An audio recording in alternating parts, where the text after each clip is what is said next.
Hey, what is up, everyone? Today we got a pretty unique story. It's narrated by Frederick Surrey. Get cozy and watch till the end, guys. There is a sound that echoes through the deepest vaults of every Space Marine fortress monastery in the Imperium of man.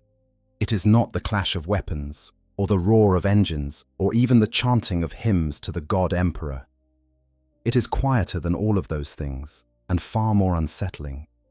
It is the low, persistent hum of life support systems, keeping shattered bodies alive inside armored shells that were never meant to be homes.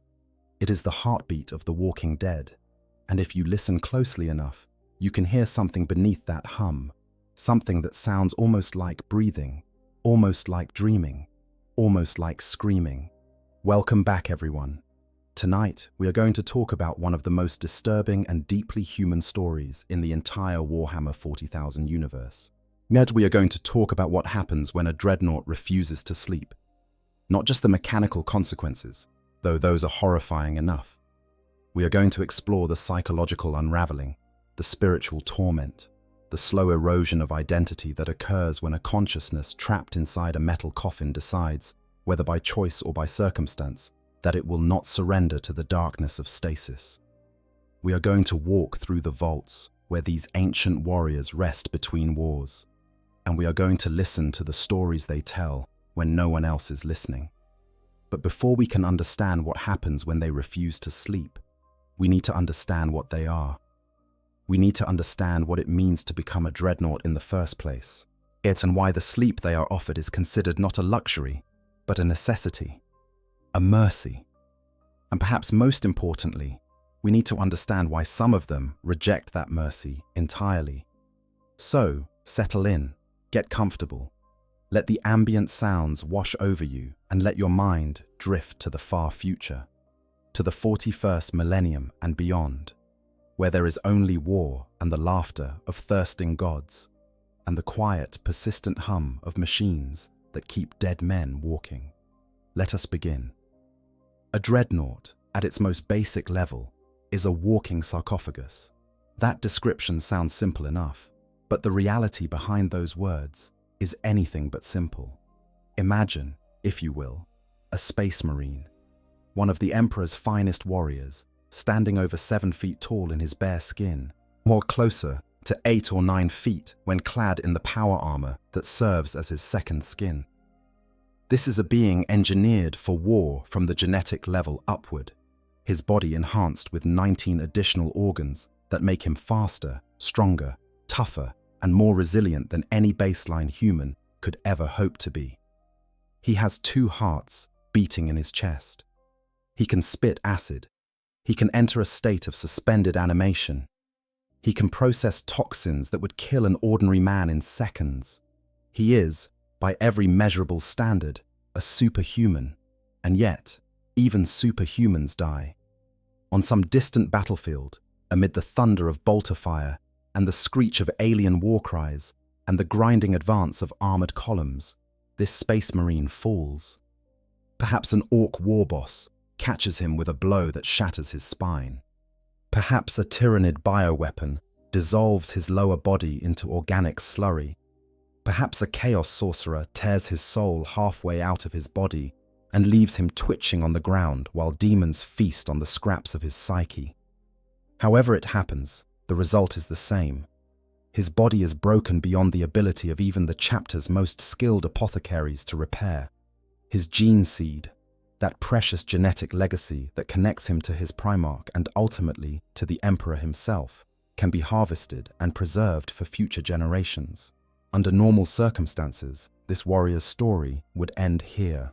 He would be given the Emperor's peace, his remains cremated or entombed with full honors, his name carved into the chapter's halls of remembrance alongside all the other heroes who gave their lives in service to humanity. But sometimes, the chapter's leadership decides that this particular warrior is too valuable to lose. His tactical expertise, his centuries of battlefield experience, his spiritual significance to the brothers who served beside him. All of these things make him irreplaceable. And so instead of granting him the peace of death, they offer him something else entirely. They offer him interment within a Dreadnought.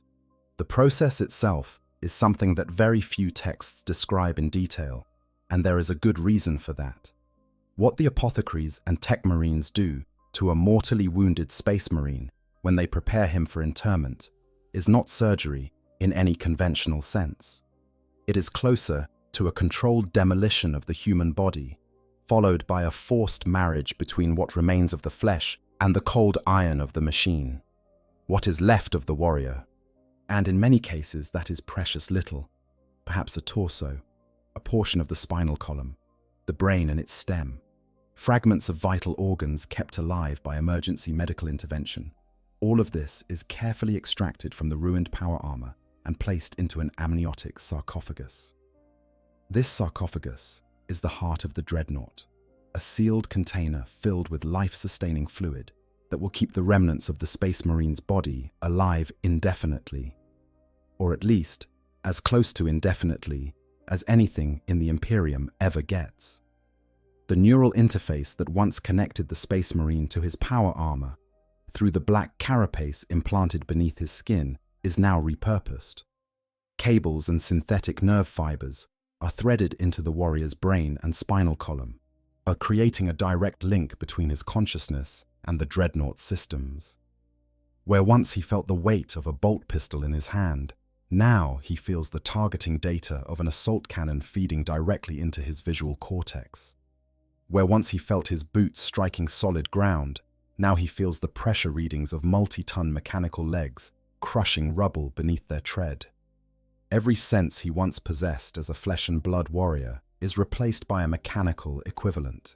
And while the technology is impressive by the standards of the 41st millennium, it is a pale imitation of the real thing. The sarcophagus is then sealed and installed in the chest cavity of the Dreadnought chassis itself, a towering bipedal war machine that stands roughly twice the height of a standard space marine. But the chassis is armored with ceramite and adamantium, powered by a reactor that can sustain it for centuries without refueling, and armed with weapons that can level buildings and annihilate armored vehicles. From the outside, a Dreadnought looks like a walking fortress, a mechanical god of war that strides across battlefields with implacable purpose. From the inside, it is something very different. From the inside, it is a coffin. This is the fundamental horror that sits at the center of the Dreadnought experience, and it is a horror that every chapter in the Imperium acknowledges, even if they dress it up in the language of honor and duty and sacred service. A space marine who is interred within a Dreadnought has not been saved from death. He has been denied death. His consciousness has been preserved, yes, but at the cost of everything that made his existence bearable. He can no longer feel the warmth of a fire or the bite of cold wind against his skin. He can no longer taste food or drink, or feel the comforting weight of a bolter in his hands. He can no longer embrace a battle brother, or kneel before a shrine, or experience any of the physical sensations that, however small, help to ground him in reality during his life as a flesh and blood warrior. All he has is the machine.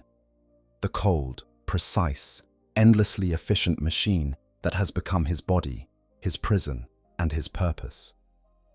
And that brings us to the question that sits at the heart of tonight's discussion. If this is what existence as a Dreadnought feels like, if this is the reality that awaits every warrior who is sealed within that armored sarcophagus, then why would any of them choose to stay awake? Why would any of them refuse the merciful darkness of stasis sleep, knowing full well what awaits them in the waking world? The answer, as we will discover, is more complex and more heartbreaking than you might expect. Because the truth is that some Dreadnoughts do not choose to stay awake. Some of them are simply unable to sleep. And for those unfortunate souls, the waking nightmare is not a choice, but a sentence, and the price they pay for it is measured not in years or centuries, but in the slow, irreversible destruction of everything they once were. Let us talk about why they sleep in the first place. The halls where Dreadnoughts are kept between wars are among the most sacred spaces in any Space Marine fortress monastery. They are vast, echoing chambers carved from living rock or built from the bones of ancient warships, lined with dozens or sometimes hundreds of sarcophagi arranged in neat rows that stretch away into darkness. The air is cold, kept at temperatures that would be uncomfortable for baseline humans, and the only sounds are the quiet hum of life support systems and the occasional whisper of a tech marine performing maintenance rituals. These are not storage rooms, they are shrines. Each sarcophagus bears the name and heraldry of the warrior entombed within, along with a record of his deeds and the battles he has fought. Some of these records stretch back thousands of years, covering campaigns that have passed into legend and enemies that have been extinct for centuries. Whilst the oldest sarcophagi are decorated with honors and devotional imagery that has been applied by generation after generation of tech marines, each one adding their own contribution to the growing testament of the sleeper's service. When a dreadnought is placed in stasis, his consciousness does not simply switch off like a light. The process is more gradual than that, and far less clean. The tech marine responsible for the procedure begins by slowly reducing the neural input from the dreadnought's sensory systems, dimming the warrior's awareness of his surroundings until he exists in a kind of twilight state, aware that he is being put to sleep, but unable to resist the process. Then the stasis field activates, suspending all biological processes within the sarcophagus and freezing the warrior's consciousness in whatever state it happened to be in at the moment of activation. This is the mercy that the chapters offer their entombed heroes. This is the kindness that is supposed to preserve their sanity across the centuries. And for many dreadnoughts, it works. They sleep, they dream, or do not dream, and when they are awakened for the next battle, they emerge more or less intact, their minds still functional, even if their memories have grown hazy around the edges. But the key phrase there is more or less, because the truth is that stasis sleep is not perfect. It does not perfectly preserve the consciousness of the warrior within the sarcophagus. Each cycle of sleep and waking takes a small toll on the organic components of the dreadnought's brain, a toll that is imperceptible in the short term, but devastating over centuries and millennia. Memories fade. Emotional connections weaken. The warrior's sense of identity, his understanding of who he was before the interment, erodes like a cliff face being worn away by the tide. This process has a clinical name among the Imperium's medical specialists. They call it dyschronometria, which is a term borrowed from neurology that describes the inability to accurately perceive the passage of time. In the context of dreadnought pilots, it manifests as a growing disconnection between the warrior's subjective experience of time and the objective reality of how much time has actually passed. A dreadnought who has been asleep for 50 years might wake up believing that only a few days have passed. Conversely, one who has been asleep for a week might feel as though centuries have crawled by in the darkness. But dyschronometria is only the beginning. The extended neural interface between a space marine's organic brain and the complex systems of a dreadnought causes immense psychological stress on the occupant. Over time, this stress accumulates, creating conditions that go far beyond simple confusion about dates and times. Lethargy sets in, making it harder for the warrior to engage with the world around him during his brief periods of wakefulness. Confusion clouds his thinking, making it difficult for him to distinguish between memories and current events, between things that happen to him and things that happen to other people entirely. And in the worst cases, senility takes hold, reducing a once brilliant tactical mind to a collection of fragmented recollections and half-remembered battle plans. This is why chapters put their dreadnoughts to sleep between battles, not because they want to, not because they enjoy condemning their greatest heroes to centuries of unconsciousness. They do it because the alternative is worse. They do it because keeping a dreadnought awake for extended periods of time is a guaranteed path to madness, and a dreadnought that has gone mad is one of the most dangerous things in the galaxy. Think about that for a moment. A being housed inside a walking fortress, armed with weapons capable of destroying tanks and tearing through reinforced walls. Or a being whose every movement is powered by a reactor that could level a city block if it went critical, suddenly losing its grip on reality, suddenly unable to distinguish between friend and foe, suddenly acting on memories of battles fought centuries ago, treating everyone around it as an enemy to be destroyed. That is why they sleep. That is the cold calculus that governs the existence of every dreadnought in every chapter in the Imperium. Sleep preserves sanity, wakefulness destroys it, and the line between the two is thinner than anyone would like to admit. The Death Watch, those elite alien hunters who draw their numbers from chapters across the Imperium, maintain their own dreadnoughts in watch fortresses scattered across the galaxy.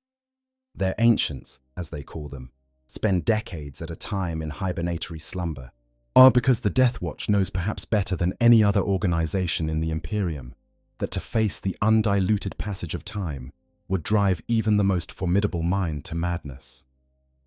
They wake their ancients only when the need is truly great, and even then, they do so with the understanding that each awakening carries a cost.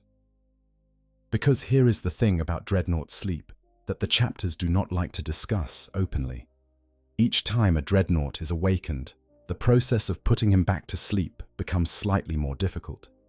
The organic brain resists stasis a little more each time, as though some part of the warrior's consciousness is fighting against the darkness, clinging to wakefulness with the desperation of a drowning man clinging to a piece of driftwood.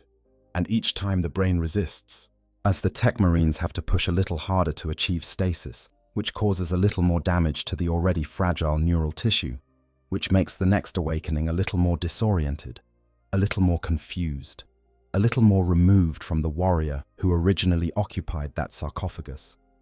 It is a downward spiral, slow but relentless, and it ends only one way. Eventually, the organic components of the brain degrade to the point where consciousness can no longer be sustained, and the dreadnought simply stops. Not with a dramatic final battle or a heroic last stand, but with a quiet fading away, like a candle guttering out in a room where no one is watching. The life support systems continue to function. The weapons remain charged, the armor remains intact, but the mind within the sarcophagus is gone, and all that remains is an empty shell and a name on a scroll. This is the fate that awaits every dreadnought in the Imperium. Some reach it in centuries, others endure for millennia, but all of them, eventually, walk the same path into silence, unless, of course, they refuse to walk it quietly. So what actually happens when a dreadnought does not sleep? What happens when the stasis systems fail, or when the warrior within the sarcophagus resists the shutdown protocols, or when a chapter simply does not have the resources or the knowledge to put their ancient to rest between campaigns? What happens when a consciousness that was designed to be intermittent becomes continuous? When the gaps between battles fill up with hours and days and weeks and months of unbroken awareness inside a metal shell? The short answer is nothing good. But the long answer is considerably more disturbing, and it begins with understanding what a dreadnought actually experiences during its waking hours outside of combat. When a dreadnought is not fighting, it is not doing much of anything. Its chassis stands motionless in whatever space has been allocated for it. Its weapons powered down, its sensory systems operating at minimum capacity. The warrior within the sarcophagus is aware of his surroundings, but those surroundings offer almost nothing in the way of stimulation. He can see, after a fashion, through optical sensors that translate the world into data rather than images.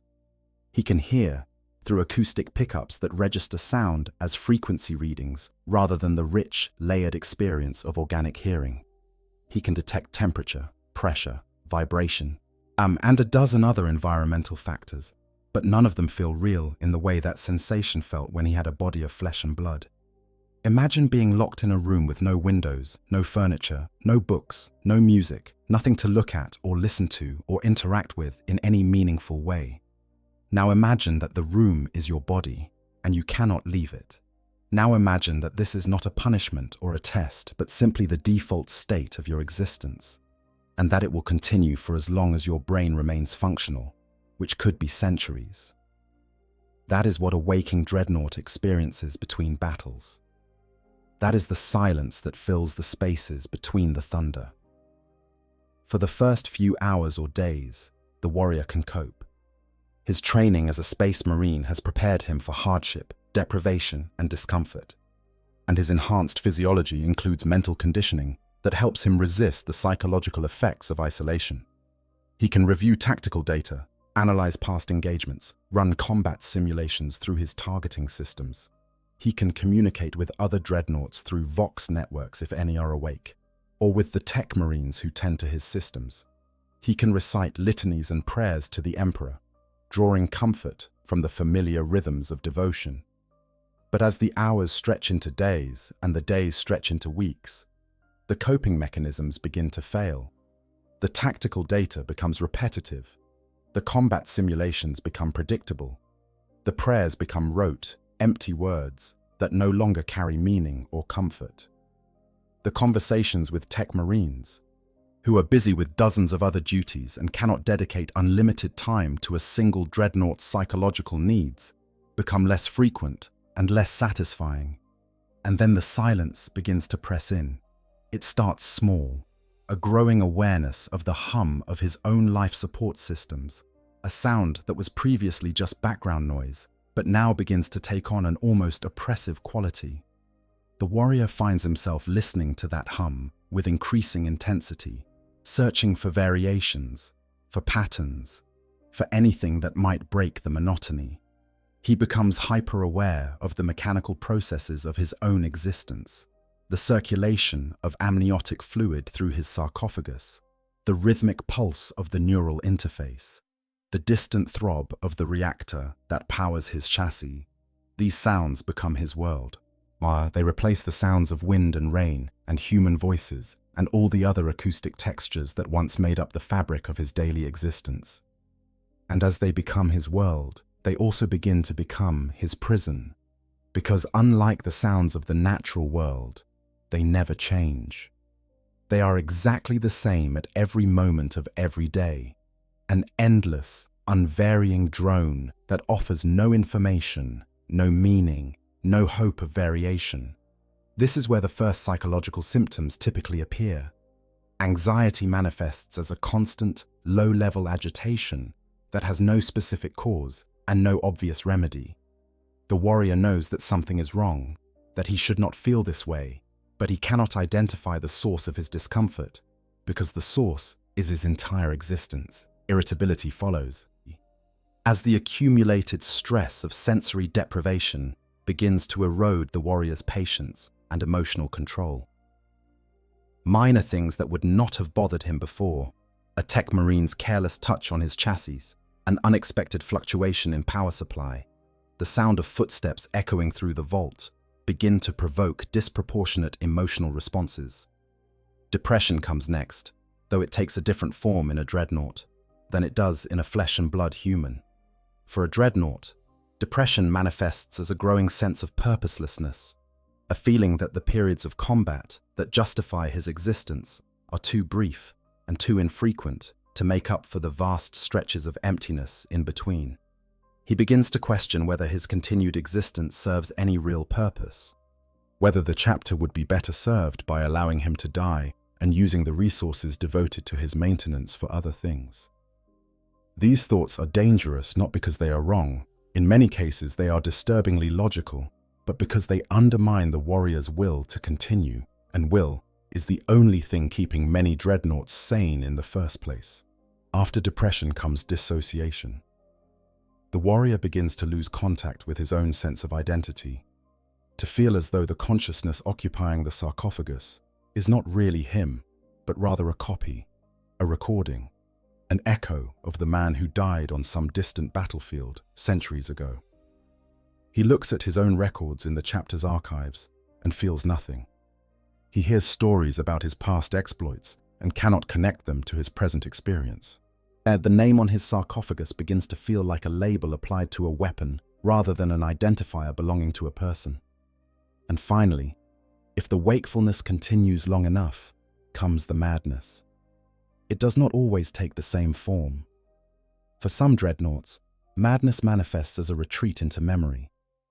The warrior becomes trapped in a loop of past battles, reliving the same engagements over and over again, unable to distinguish between memories and reality.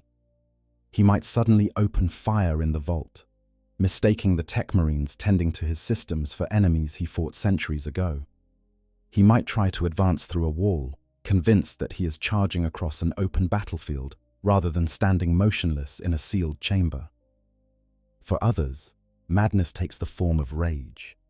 The accumulated frustration and misery of extended wakefulness builds to a breaking point, and the warrior lashes out at everything and everyone around him. His weapons activate without conscious command. His power fist swings at shadows. His vox speakers emit a continuous stream of incoherent screaming that drives everyone in earshot to flee for their lives. A dreadnought. In the grip of this kind of rage is almost impossible to stop without causing catastrophic damage to the chassis. And even then, the warrior inside may continue thrashing and screaming for hours or days after his weapons have been disabled. For still others, madness manifests as something quieter and perhaps more disturbing. The warrior simply stops responding to external stimuli entirely. He stands motionless and silent.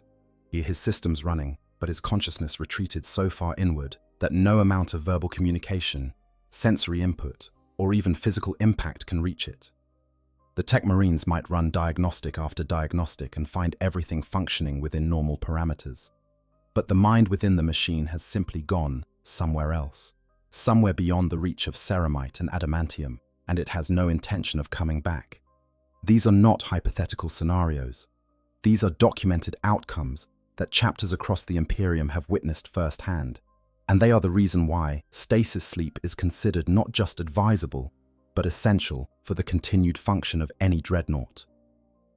Keeping one awake for extended periods is not just risky, it is, by the standards of most chapters, a form of cruelty that borders on heresy, or which makes it all the more disturbing that some chapters and some individual dreadnoughts have been known to endure this very fate. If we are going to talk about dreadnoughts who have refused to sleep, or who have been denied sleep, or who have endured wakefulness far beyond what any sane mind should be expected to tolerate, then we need to start with the single most famous example in the entire Imperium. We need to talk about Bjorn the Fell-Handed. Bjorn is not just the oldest dreadnought still in active service. He is the oldest living space marine in the Imperium, period. He has been around for over 10,000 years, a span of time so vast that it is essentially meaningless to the human mind. 10,000 years ago, in our own history, humanity was just beginning to experiment with agriculture and permanent settlements. The pyramids of Egypt would not be built for another 5,000 years. The Roman Empire would not rise for another 8,000. The concept of a single consciousness persisting across that kind of timescale is difficult enough to imagine when that consciousness is housed in a living body. When it is housed in a metal sarcophagus, sustained by machines that most of the Imperium no longer fully understands, it becomes something closer to a cosmic joke.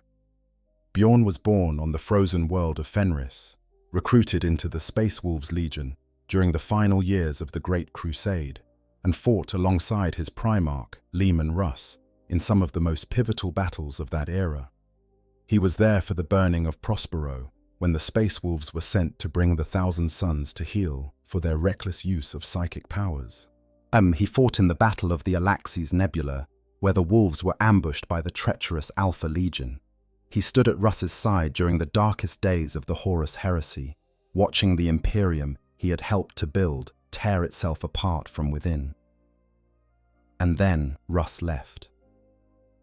The story of Leman Russ's departure from the Imperium is one of the great mysteries of the Warhammer 40,000 setting, and it is a story that Bjorn is uniquely qualified to tell because he was the last person to see Russ before the Wolf King vanished.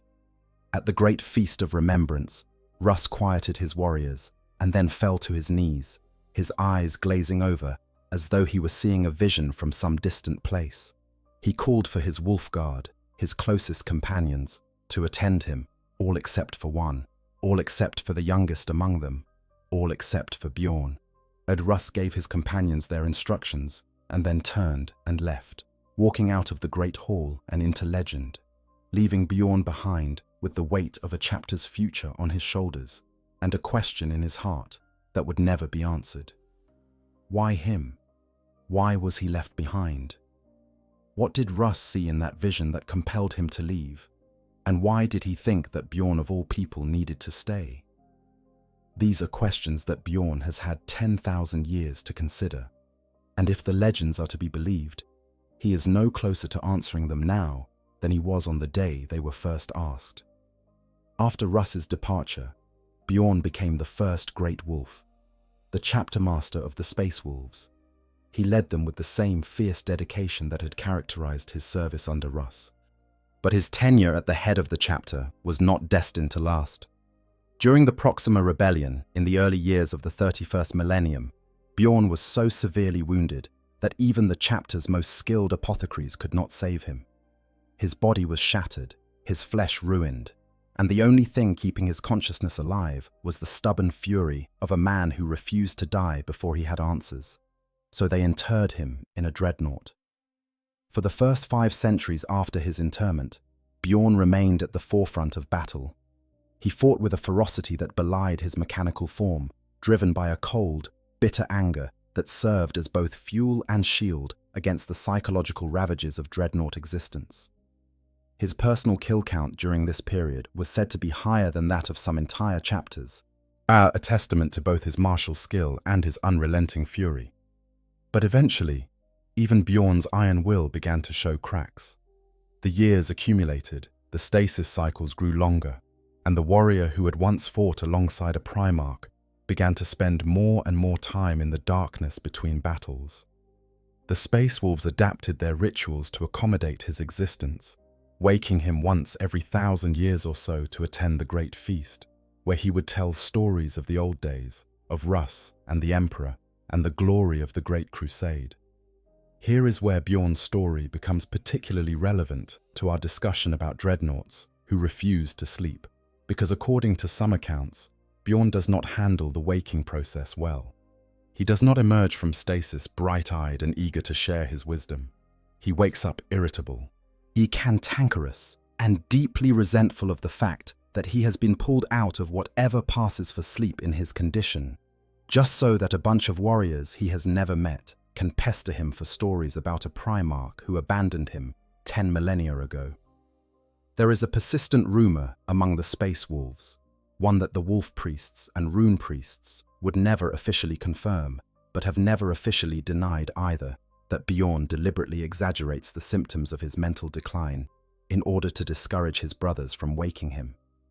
That the confusion and disorientation he displays upon awakening is at least partially an act, a performance calculated to make the Space Wolves think twice before disturbing his rest again. If this is true, and there is enough circumstantial evidence to make a compelling case, and then it speaks to something profound about the Dreadnought experience. Even the toughest, most resilient consciousness in the Imperium does not want to be awake any longer than absolutely necessary. Even Bjorn the Fell-Handed, who has endured 10,000 years in a metal coffin, who has watched everyone he ever cared about die while he sleeps through the centuries, who has more reason than anyone alive to simply let go and find whatever peace awaits him on the other side. Even he prefers the darkness of stasis to the waking reality of existence as a dreadnought. That should tell you everything you need to know about what continuous wakefulness does to these warriors. But Bjorn's story is not just a cautionary tale about the horrors of extended consciousness. It is also a story about the power of emotion to sustain a mind that should, by every rational measure, have disintegrated centuries ago. Because the thing that has kept Bjorn sane across 10,000 years is not his tactical acumen, or his mechanical enhancements, or even his stubbornness, though all of those things have certainly helped. The thing that has kept him sane is anger. Bjorn is angry. He has been angry since the day Russ walked out of the Great Hall and left him behind, and that anger has not diminished 1 degree in the 10,000 years since. It burns inside him like a reactor core, constant and unwavering, and it is this anger that gives his consciousness something to hold on to when everything else threatens to fade away. He is angry at Russ for leaving without explanation. He is angry at the chapter for waking him up to tell stories when all he wants to do is sleep. He is angry at the universe for being the kind of place where a man can be denied death for 10,000 years and expected to be grateful for the privilege.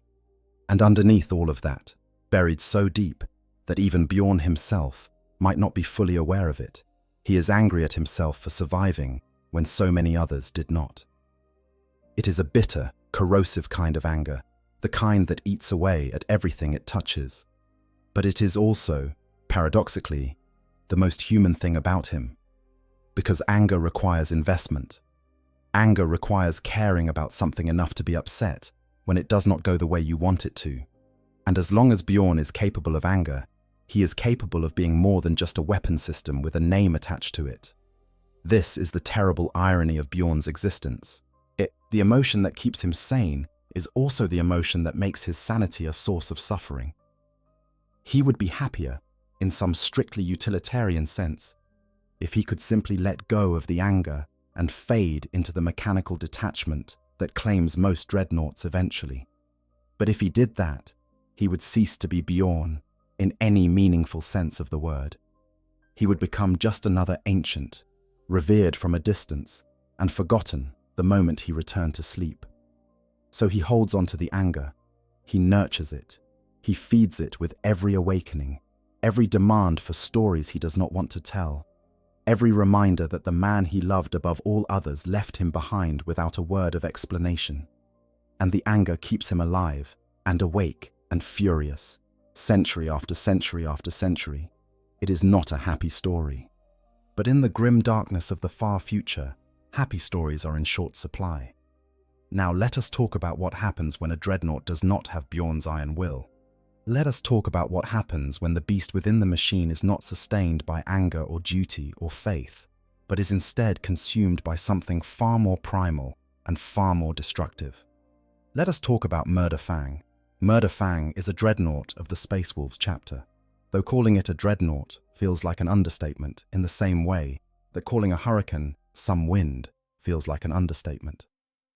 Murder Fang is what happens when a dreadnought not only refuses to sleep, but actively rejects every aspect of its previous identity, every trace of the man it used to be, in favor of something raw and feral and utterly without restraint.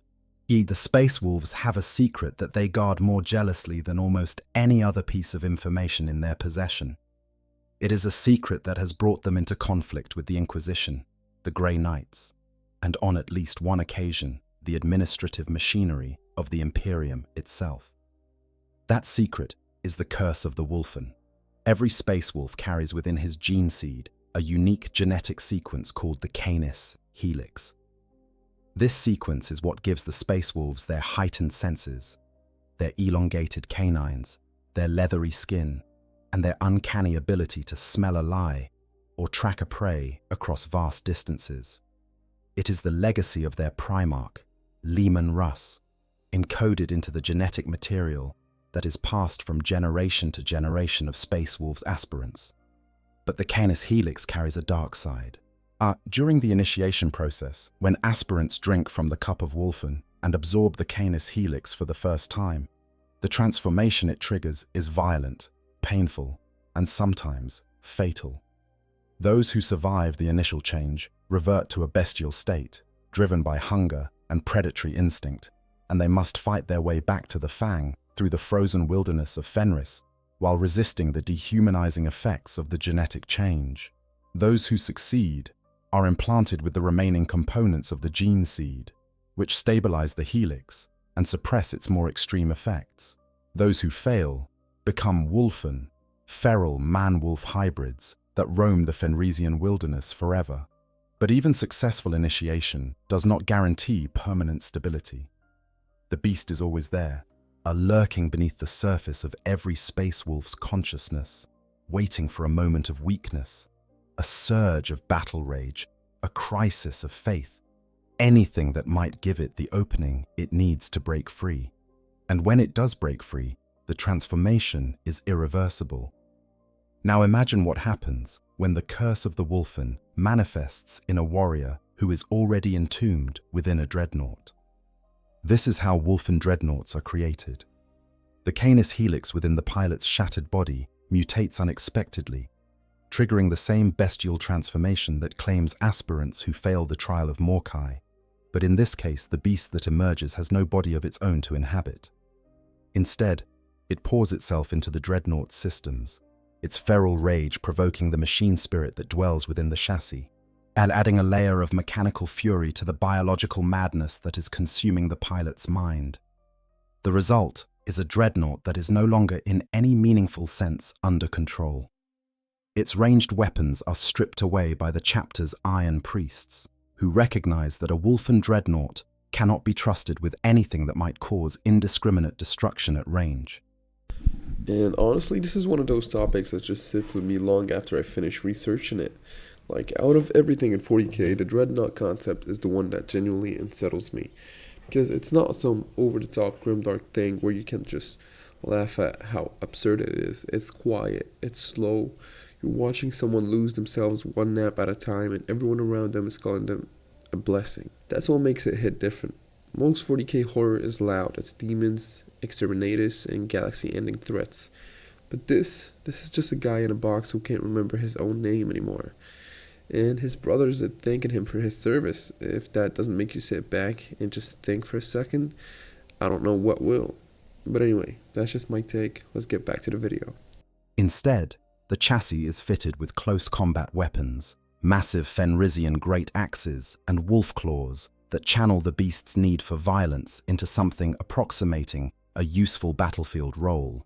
But even these modifications do not make a Wolfen dreadnought safe. These walking engines of destruction howl and twitch and spasm in their housing, their machine spirits driven to a constant state of agitation by the predatory consciousness trapped within the sarcophagus.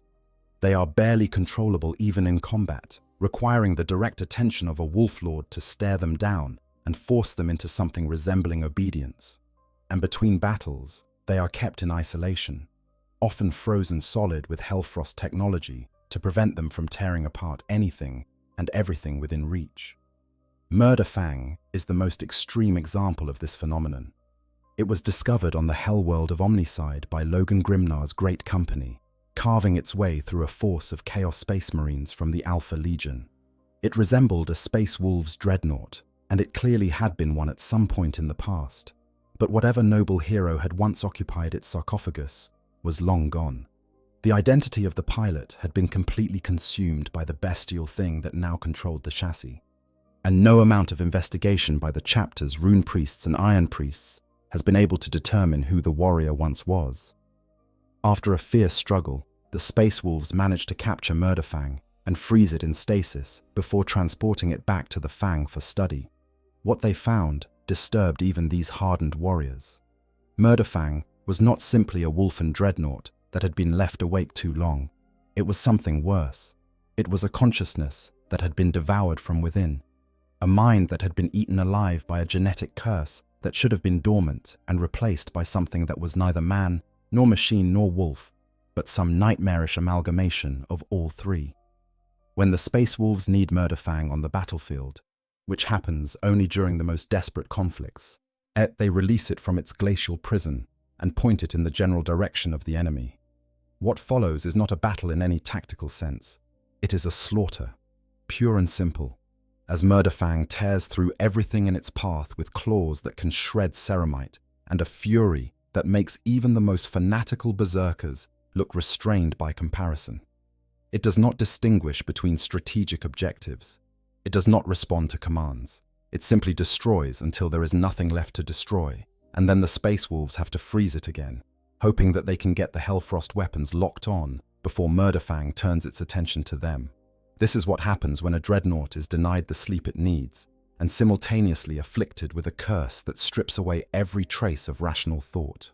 Murderfang is not just mad in the way that other dreadnoughts go mad. It has been consumed, its identity erased so completely that even its name is unknown. The Space Wolves called it Murderfang because they had to call it something, and the name they chose reflects not who it is, but what it does. There is no recovery from what happened to Murderfang. There is no treatment, no ritual, no technology in the Imperium that could reach into that howling consciousness and pull the man back out. Whoever he was, whatever he did, however he lived and fought and served before the beast consumed him, all of that is gone. All that remains is the rage and the claws and the endless, insatiable hunger for violence that will only end when the chassis itself is finally destroyed. A Murderfang is the worst-case scenario for a dreadnought that does not sleep, and it should terrify anyone who thinks that the Imperium's method of preserving its greatest warriors is anything close to merciful. If the plight of loyalist dreadnoughts who refuse or are unable to sleep sounds grim, then the fate of their counterparts on the other side of the Great Divide is something that makes the Emperor's mercy look positively generous by comparison.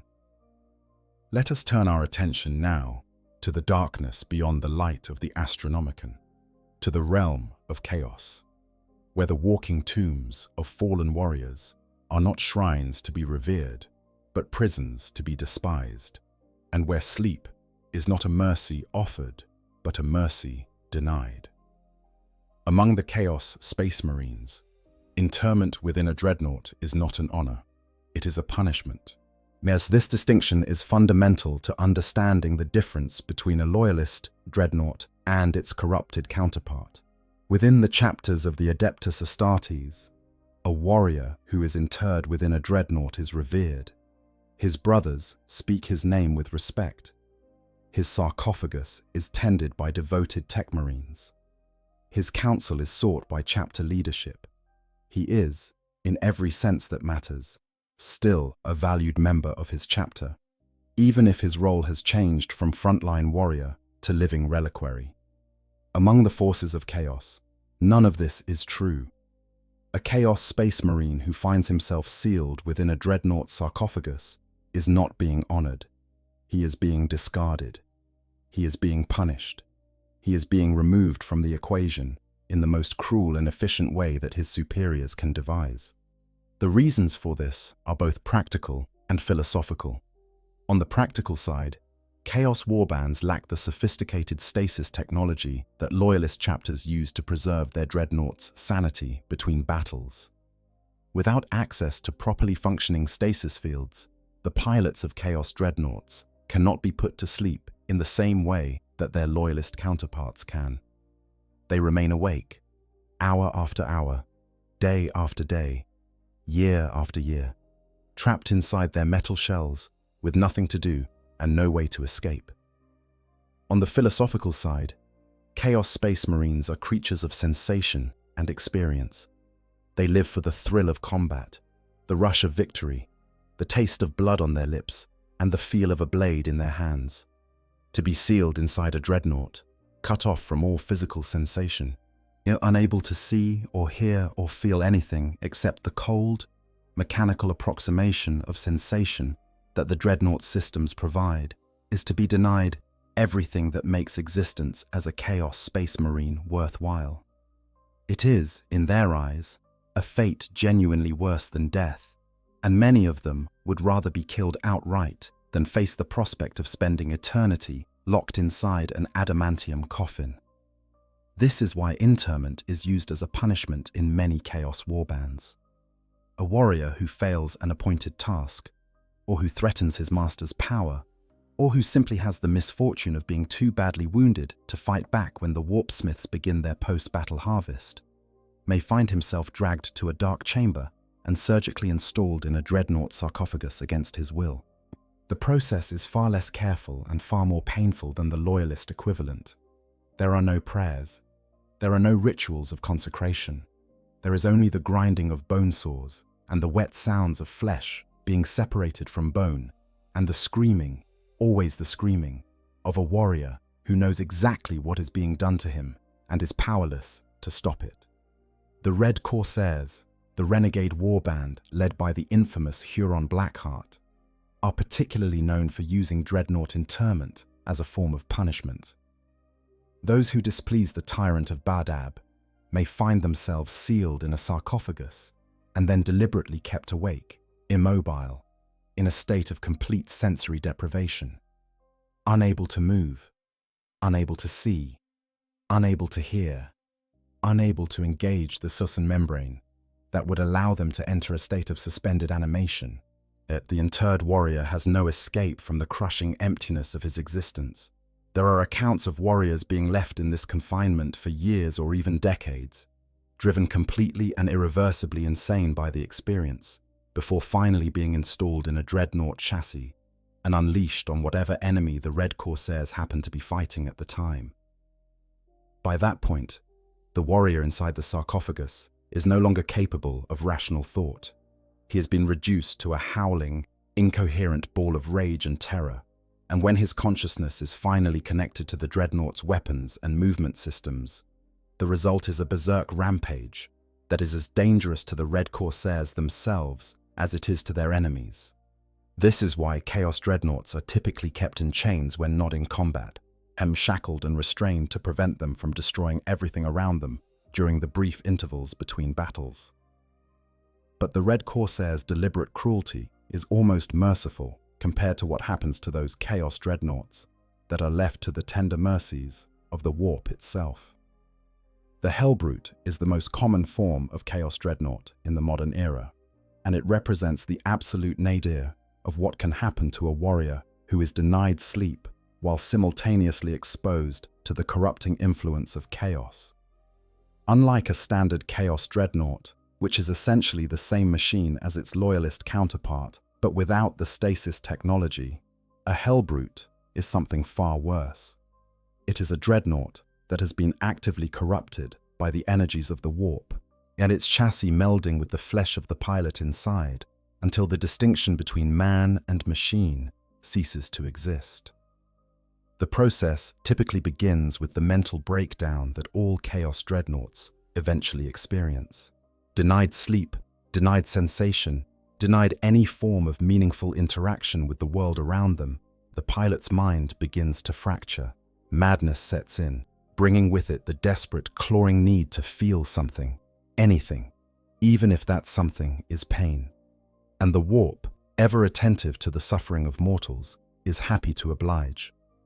The energies of chaos seep into the sarcophagus, drawn by the pilot's torment, like predators drawn to the scent of blood.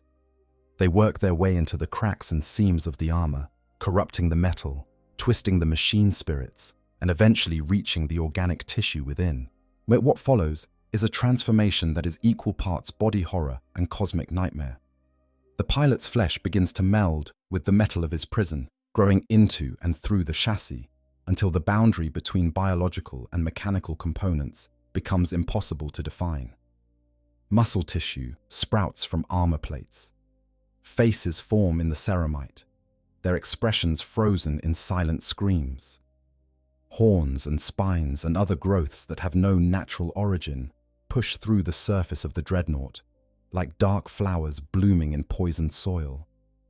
The pilot, throughout all of this, is conscious.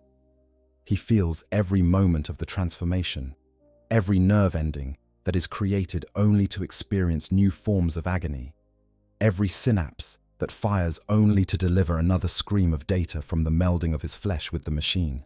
But the few Hellbrutes that retain any shred of sanity after this process inevitably welcome their destruction, begging for death through vox speakers that are no longer entirely mechanical. Most are not so fortunate. Most lose their minds completely, their consciousness dissolving into a roiling soup of rage, pain, fear, and hatred that has no coherent thought behind it. Only the blind, animal need to lash out at everything within reach. Between battles, the sarcophagus containing the pilot is disconnected from the chassis and dragged clear of its armored shell to lie in darkness, the pilot's residual awareness seething and gibbering in the black. The Hellbrute is chained like a wild beast when it is not fighting, and even those chains are sometimes insufficient to contain the madness within. When the warband needs the Hellbrute on the battlefield, the sarcophagus is reinstalled in the chassis, the weapons are loaded, and the chains are released. What follows is not a deployment in any military sense. It is an unleashing, the opening of a cage that contains something no sane person would want to be in the same star system with. The Hellbrute charges into battle with no strategy, no tactics, no regard for friend or foe, simply a screaming, thrashing, destroying engine of insanity that will not stop until everything around it is dead or it itself is destroyed. The Emperor's children, those devotees of the chaos god Slaanesh who live for sensation above all else, have a particularly cruel relationship with Dreadnought interment. For a follower of Slaanesh, her being sealed inside a metal shell that denies all physical sensation is the worst possible fate imaginable. It is not just a punishment. It is a form of existential torture, a denial of everything that defines their existence. Slaaneshi chaos. Lords have been known to enter rivals and enemies in Dreadnought sarcophagi, specifically to torment them, knowing that the denial of sensation will drive them to a madness that is exquisitely painful in its completeness. The Thousand Sons take yet another approach to the creation of Hellbrutes. Their sorcerers lure warriors from other warbands and legions with promises of power and knowledge, offering tutelage in the ways of sorcery while secretly binding the victim's mind to a Hellbrute chassis. When the binding is complete, the victim is flensed alive with warp fire, as his body reduced to a charred mass of organs and nerve fibers while he remains fully conscious, and then sealed into the sarcophagus. The resulting Hellbrute is driven by a hatred so profound that it makes even the most fanatical berserkers of Horn look composed by comparison. This is what happens to dreadnoughts on the other side of the Great Divide. This is the mirror image of the loyalist experience, stripped of all pretense of honor and mercy and exposed as the raw, unfiltered horror that it truly is. And the lesson it teaches is a simple one. Sleep, however imperfect, however much it costs, however much it takes from the warrior within the sarcophagus, is the only thing standing between a dreadnought and the abyss. Before we move forward into the more modern patterns of Dreadnought and the particular horrors they inflict upon their pilots, let us take a moment to consider something that is often overlooked in discussions of Dreadnought lore. Let us consider what happens to the chapter itself when one of its ancients refuses to sleep. Because the effects of a Dreadnought's wakefulness do not stop at the walls of the sarcophagus. They ripple outward, touching everyone who interacts with the ancient, reshaping the culture of the chapter around the reality of having a living, conscious relic walking among them at all hours. When a dreadnought sleeps between battles, the chapter's relationship with him is carefully managed. He is a figure of reverence, yes, but he is also absent for the vast majority of the chapter's daily life. The young Marines who train in the fortress monastery may never see him in person until the day he is awakened for war. The tech Marines who maintain his systems work on a dormant machine, performing their rituals in silence, speaking to a consciousness that cannot hear them. The chapter's librarians update his records without his input, adding new entries to a history that the ancient himself may never read. In this arrangement, the dreadnought exists as something between a saint and a weapon. He is worshipped from afar, brought out only for the most important occasions, and then returned to his shrine when the need has passed. His presence in the chapter's collective imagination is shaped more by legend and tradition than by direct experience, which allows the chapter to maintain the comfortable fiction that interment is an honor rather than a curse. But when a dreadnought is awake for extended periods, all of these comfortable fictions begin to break down. The young Marines who were taught to revere the ancient as a hero of legend suddenly find themselves sharing a corridor with a 12-foot walking weapon that mutters to itself in a voice that sounds like grinding gears.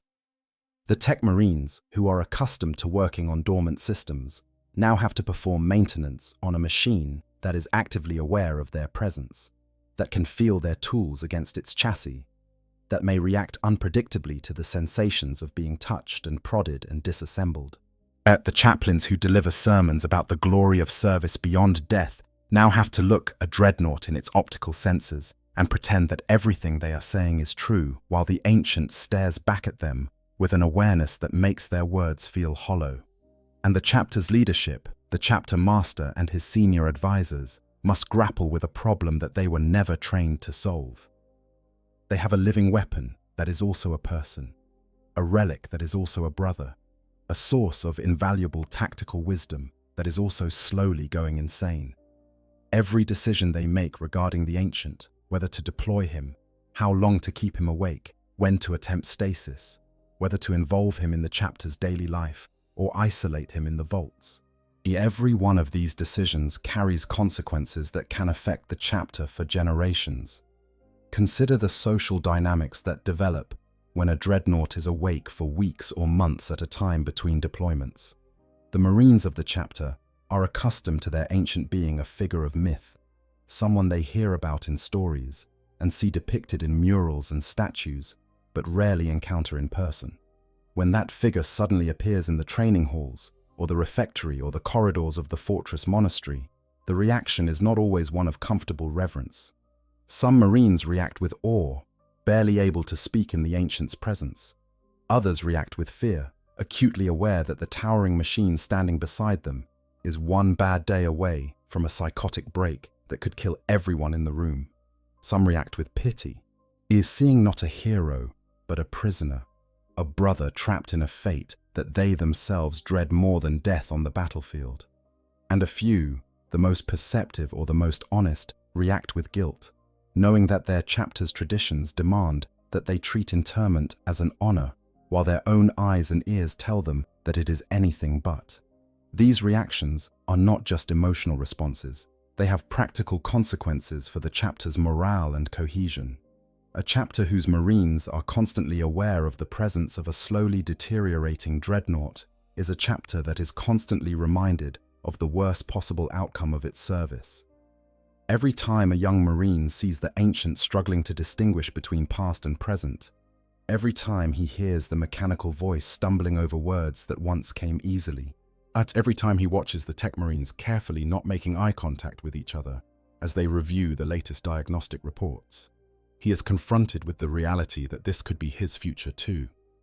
Some chapters handle this reality by doubling down on the narrative of honor and glory. They hold ceremonies celebrating the Ancient's continued service. They encourage Marines to seek the Ancient's counsel. They make the Dreadnought's wakefulness a part of the chapter's daily routine rather than something to be hidden away.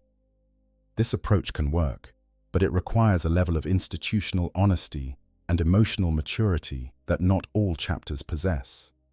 It requires the chapter to acknowledge that interment is both an honor and a horror, that their brother is both a hero and a victim, and that their reverence for his service does not excuse them from caring about his suffering.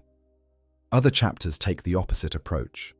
They isolate the Dreadnought as much as possible, keeping him in the deep vaults away from the rest of the chapter, limiting his interactions to a small number of designated personnel who are trained to handle the psychological challenges of communicating with a consciousness that is slowly losing its grip on reality. This approach preserves the chapter's morale by keeping the uncomfortable truth out of sight, but it does so at the cost of deepening the Ancient's isolation and accelerating the very decline it is intended to manage.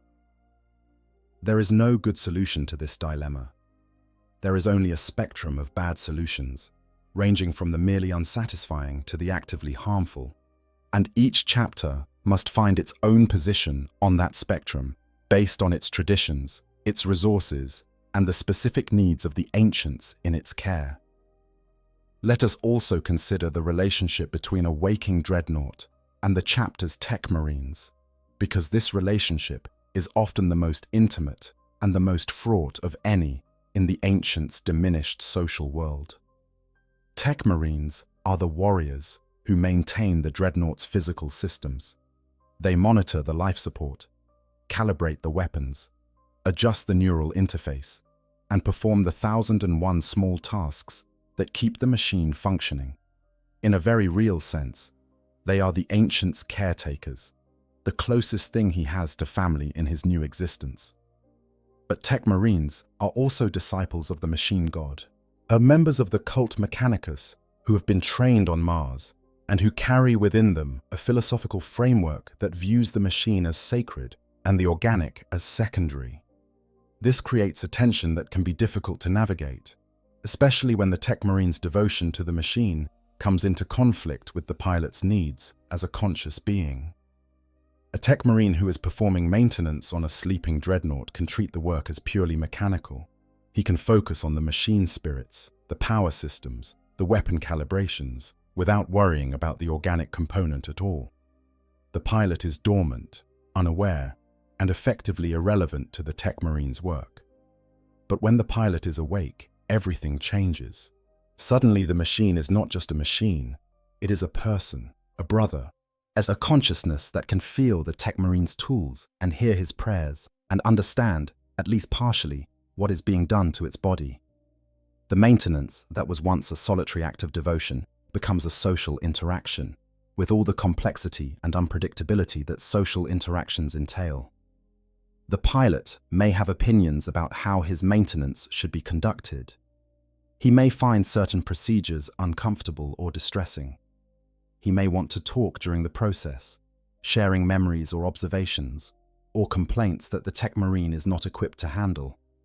Or he may fall silent, retreating into himself in a way that the tech marine interprets as anger or despair, creating an atmosphere of tension that makes the work harder to perform. Over time, these interactions can create deep bonds between tech marines and the dreadnoughts they tend. Some tech marines develop genuine affection for their charges, learning to read the subtle cues of the ancient's mood and adjusting their behavior accordingly. They become, in effect, the ancient's voice to the rest of the chapter, translating his mechanical utterances into something approaching normal communication and advocating for his needs when the chapter's leadership is too busy or too distracted to pay attention. Other tech marines find the experience profoundly disturbing and request reassignment as soon as possible. The strain of interacting with a consciousness that is visibly deteriorating, of watching a brother's mind erode in real time while being powerless to stop it, is more than some warriors can bear. And these tech marines may develop their own psychological issues as a result, carrying the weight of their experience long after they have moved on to other duties. This is the hidden cost of keeping a dreadnought awake. It is not just the ancient who suffers, it is everyone around him, everyone who has to watch and listen and pretend that everything is fine, while the evidence of their own senses tells them otherwise. There is one more aspect of the waking dreadnought experience that we should explore before we move on, and it is perhaps the most haunting of all. It is the question of memory, and specifically the question of what happens to a dreadnaught's memories when he is denied the regular cycles of sleep that help to process and organize them. In a flesh and blood space marine, memory functions much as it does in baseline humans, albeit with significant enhancements courtesy of the genetic modifications that make him a transhuman warrior.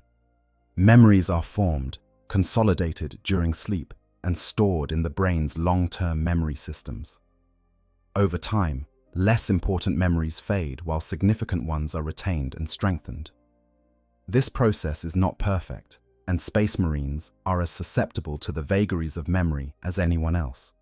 But it works well enough to allow them to function across lifespans that can stretch into centuries. In a dreadnought, this process is disrupted in fundamental ways.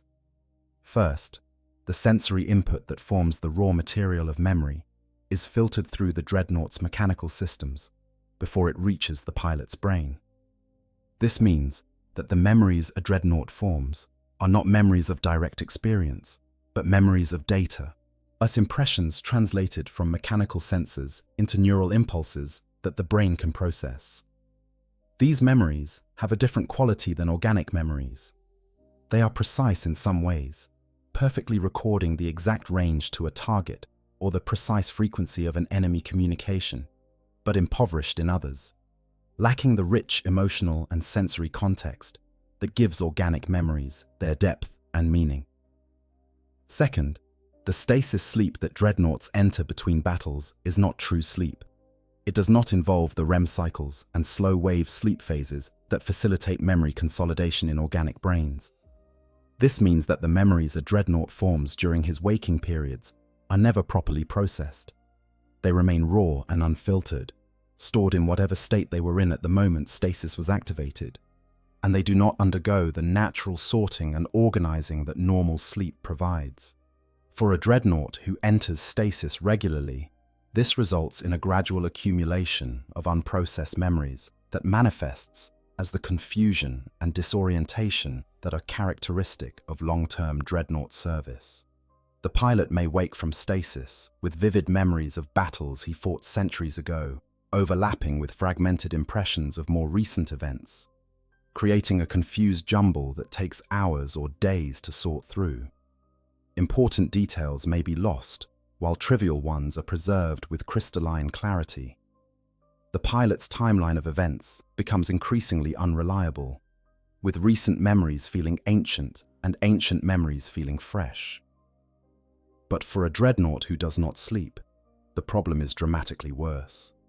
Without any form of rest to process the incoming flood of sensory data and experience, the pilot's memory systems become overloaded. New memories pile on top of old ones without any organization or hierarchy, creating a chaotic mass of impressions that grows more confusing with every passing hour. The pilot may find that he cannot form new memories at all, that each moment slips away from him as soon as it passes, leaving him in a perpetual present with no connection to the past. Or he may find that he cannot stop forming memories, that every detail of his environment is recorded with agonizing clarity, but stored in a way that makes retrieval impossible, so that he knows he has experienced something but cannot remember what it was. Or worst of all, he may find that his memories are actively interfering with his perception of reality, that the unprocessed impressions of past events are leaking into his current awareness and creating false sensory experiences that he cannot distinguish from real ones. This last symptom is particularly dangerous in a dreadnought context, because the pilot's perception of his environment is mediated entirely by mechanical sensors. When a flesh and blood person experiences a flashback or a false memory, they can usually ground themselves by looking around, touching something, reminding themselves of where and when they are. A dreadnought pilot does not have this luxury. His sensory input is already one step removed from reality, filtered through machines that translate the world into data. When that data becomes contaminated by false memories, the pilot has no reliable way to determine what is real and what is not. Imagine a dreadnought standing in the deep halls of a fortress monastery, surrounded by the silent sarcophagi of his sleeping brothers. Now imagine that the unprocessed memories of 1,000 battles begin to bleed into his sensory feed, overlaying the quiet darkness of the vault with the sights and sounds of combat. He sees enemies that are not there. He hears explosions that existed centuries ago.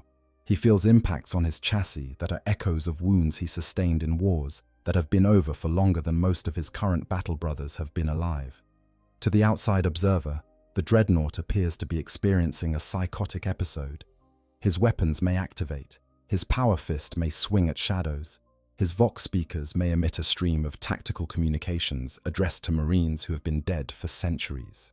The tech Marines on duty scramble to restrain him, to shut down his weapons, to sedate whatever organic components they can reach before the Ancient does real damage to himself or his surroundings. But from the pilot's perspective, what is happening makes perfect sense. He is fighting a battle.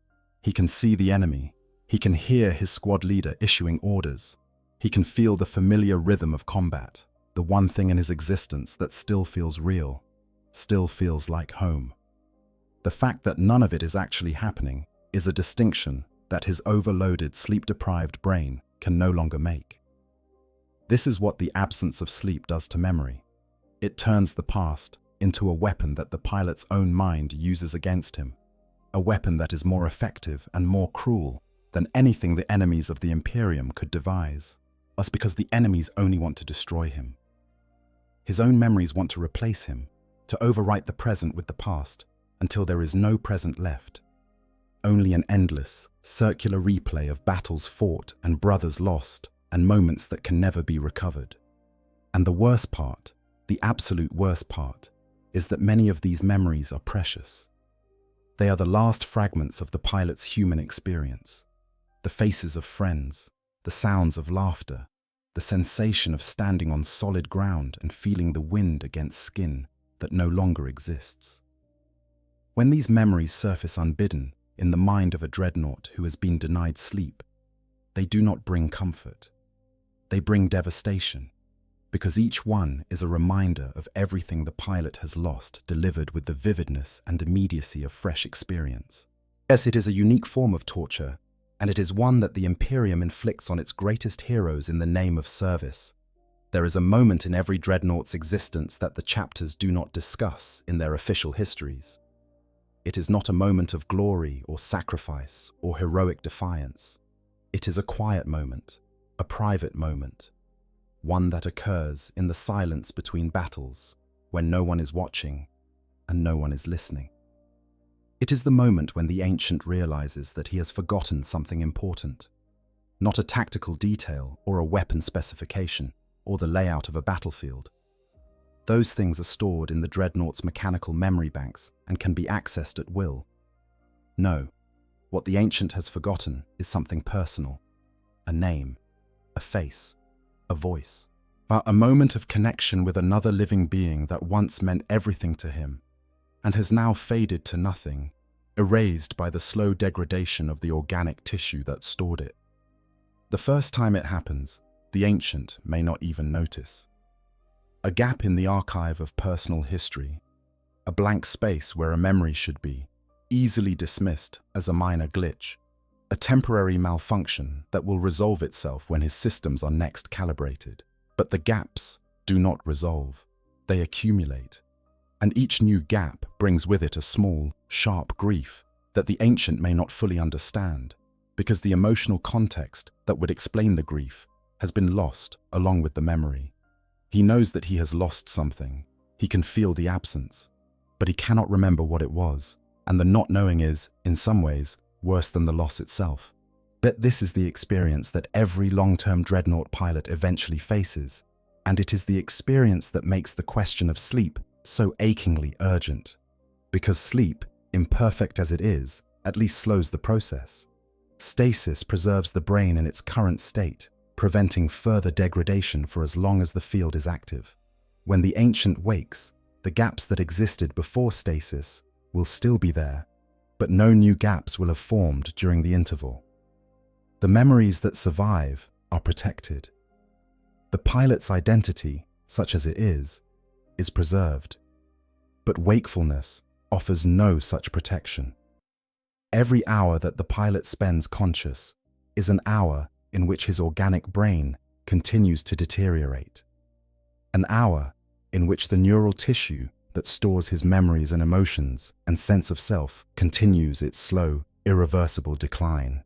While the memories that survive stasis may not survive a prolonged period of wakefulness, because the brain that stores them is being eroded by the very act of being used. This is the cruelest aspect of the dreadnaught's condition. The thing that keeps the pilot alive, the consciousness that makes him more than just a weapon with a name, is also the thing that is destroying him. Every thought he thinks, every memory he recalls, every emotion he feels, places a tiny additional strain on neural tissue that has no capacity for repair or regeneration. The more he uses his brain, the faster it degrades. The more he experiences, the less he is able to retain. The more he tries to hold on to his identity, the faster that identity slips through his grasp. It is a paradox worthy of the darkest corners of the Imperium's philosophical traditions. The only way for the pilot to preserve himself is to stop being himself, to surrender to the darkness of stasis and let the machines sustain his body while his mind rests in a void that is neither sleep nor death, but something in between. And even then, the preservation is temporary, a holding action against an enemy that cannot be defeated, only delayed. Every dreadnought in the Imperium is engaged in this battle, whether they know it or not. Every ancient, from the newest pilot freshly interred after a recent campaign to the oldest veterans who have endured for millennia, is fighting a war against his own biology, trying to preserve enough of himself to justify his continued existence, while knowing, on some level, that he may or may not be conscious of, that the war is unwinnable. Those who refuse to sleep are simply fighting that war faster and more openly than those who accept the mercy of stasis. They are burning through their remaining consciousness at an accelerated rate, spending their dwindling reserves of identity and memory and emotion on the experience of being awake in a universe that offers them almost nothing worth being awake for. And yet they do it. Some of them do it deliberately, choosing wakefulness despite its costs, because they would rather be present and deteriorating than absent and preserved. Others do it because they have no choice, because their stasis systems have failed, or because their chapter lacks the expertise to put them to sleep, or because some aspect of their condition, whether genetic curse or psychic affliction or simple stubbornness, makes stasis impossible. Whatever the reason, but the result is always the same. The ancient burns brighter, but burns faster. His remaining time as a conscious being is compressed.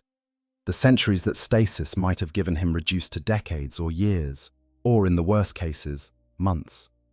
He experiences more, but retains less. He is more present, but less whole. It is a trade-off that no one should have to make, and yet it is a trade-off that thousands of warriors across the Imperium have made, are making, and will continue to make for as long as the Dreadnought program endures. Let us take a moment now to talk about the sounds that a Dreadnought makes, not the sounds of combat, the roar of assault cannons, and the crash of power fists, and the thunder of heavy footfalls on broken ground. Those sounds are well documented and widely known. No, let us talk about the other sounds. And the quiet sounds, the sounds that the tech marines hear when they work alone in the deep halls at night, surrounded by rows of dormant sarcophagi and the soft hum of life support systems. Because dreadnoughts make sounds even when they are sleeping, it is not supposed to happen. The stasis field is supposed to suspend all biological processes, including the neural activity that might produce vocalizations or motor impulses. But the technology is old, some of it dating back to the dark age of technology, and its function is not always perfectly reliable. The stasis field may flicker, allowing brief moments of partial consciousness that produce faint sounds from the vox speakers embedded in the Dreadnought's chassis, or the machine spirit within the Dreadnought may generate its own sounds, but responding to stimuli that the tech marines cannot perceive, speaking in a language that no one alive fully understands. Tech marines who have spent years working in the deep halls report hearing a variety of sounds from dormant dreadnoughts. Some describe low, rhythmic patterns that resemble breathing, but are clearly mechanical in origin. Others report hearing whispered words, fragments of sentences spoken too quietly and too quickly to be clearly understood. A few claim to have heard what sounds like singing, a wordless melody that rises and falls in cycles that seem to correspond to no known rhythm or pattern. The official position of the Adeptus Mechanicus is that these sounds are nothing more than mechanical artifacts, and the result of minor fluctuations in the stasis field or the normal operation of the Dreadnought's life support systems. The chaplains tend to interpret them as evidence of the machine spirit's devotion, proof that the sacred mechanism continues its sacred work, even when the pilot is at rest. Neither explanation is particularly satisfying to the tech marines who actually hear the sounds, but they learn to accept them as part of the background noise of their work, just another aspect of the deep hall's unsettling atmosphere. But there is a different kind of sound that the tech marines occasionally hear, and it is a sound that none of them like to talk about. It is the sound of a dreadnought that is trying to wake up.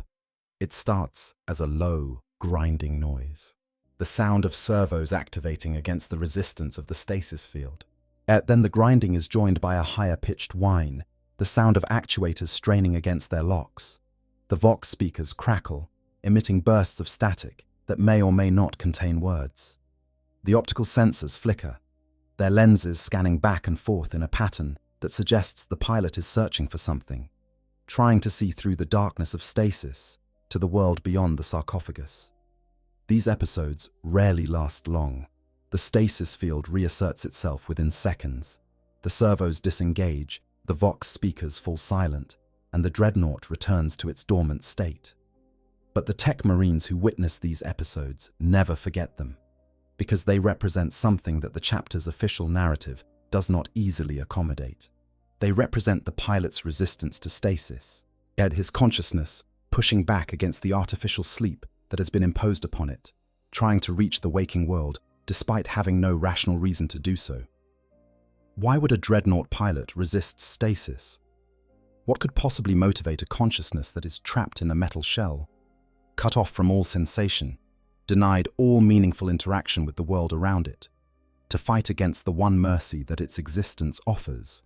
The answer, as best as anyone can determine, is fear. Not fear of battle, or of death, or of the enemies that await on distant worlds. Those are fears that a space marine is trained to master and eventually to transcend.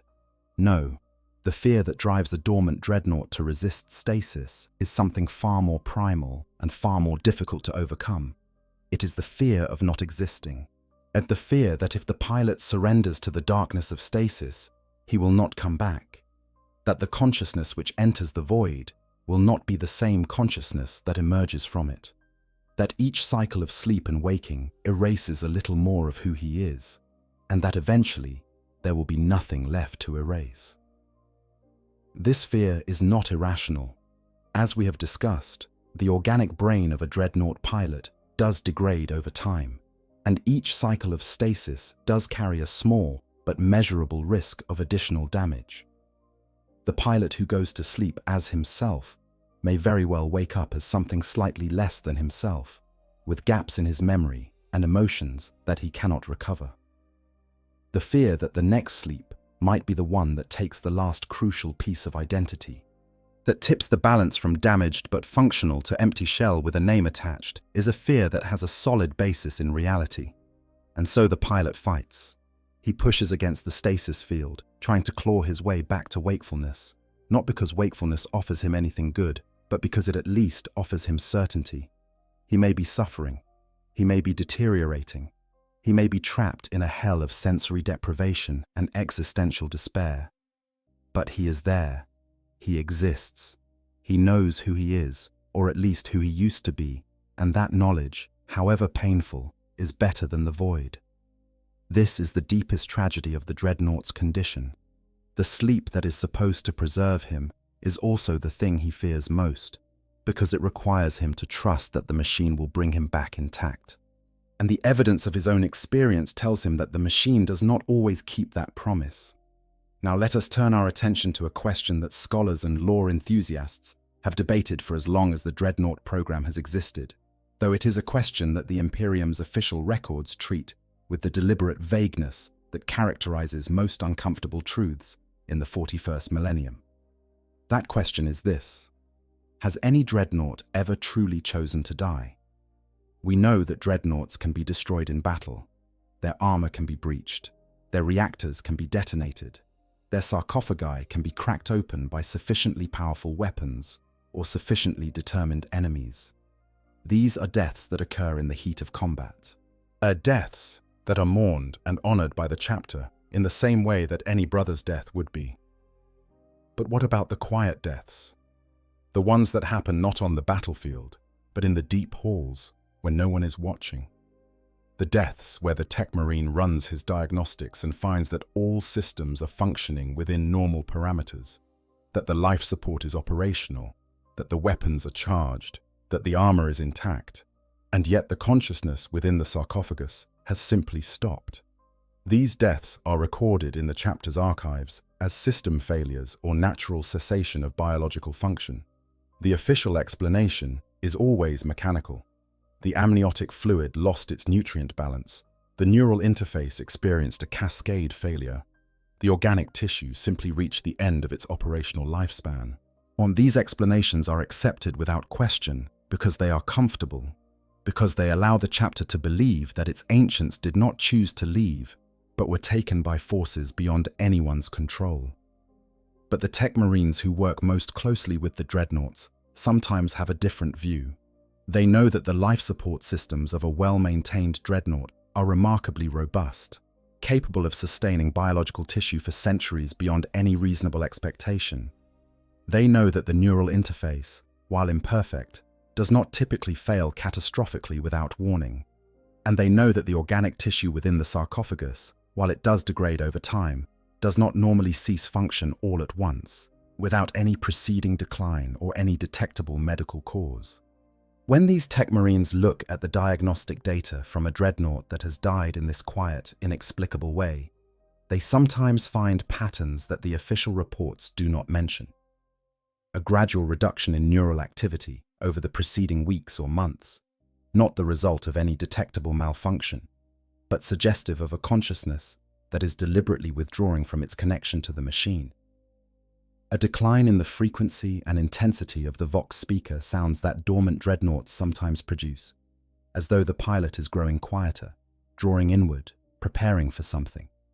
And in a few cases, a brief spike of activity in the moments before cessation, a final burst of neural output that could be interpreted as many things, but that some tech marines, in their private moments, describe as a sigh of relief.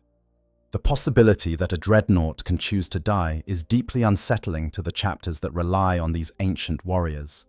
It undermines the foundational assumption of the entire dreadnought program, the belief that the warrior within the sarcophagus wants to continue serving, that his dedication to the emperor and his chapter is sufficient motivation to endure centuries of isolation and suffering.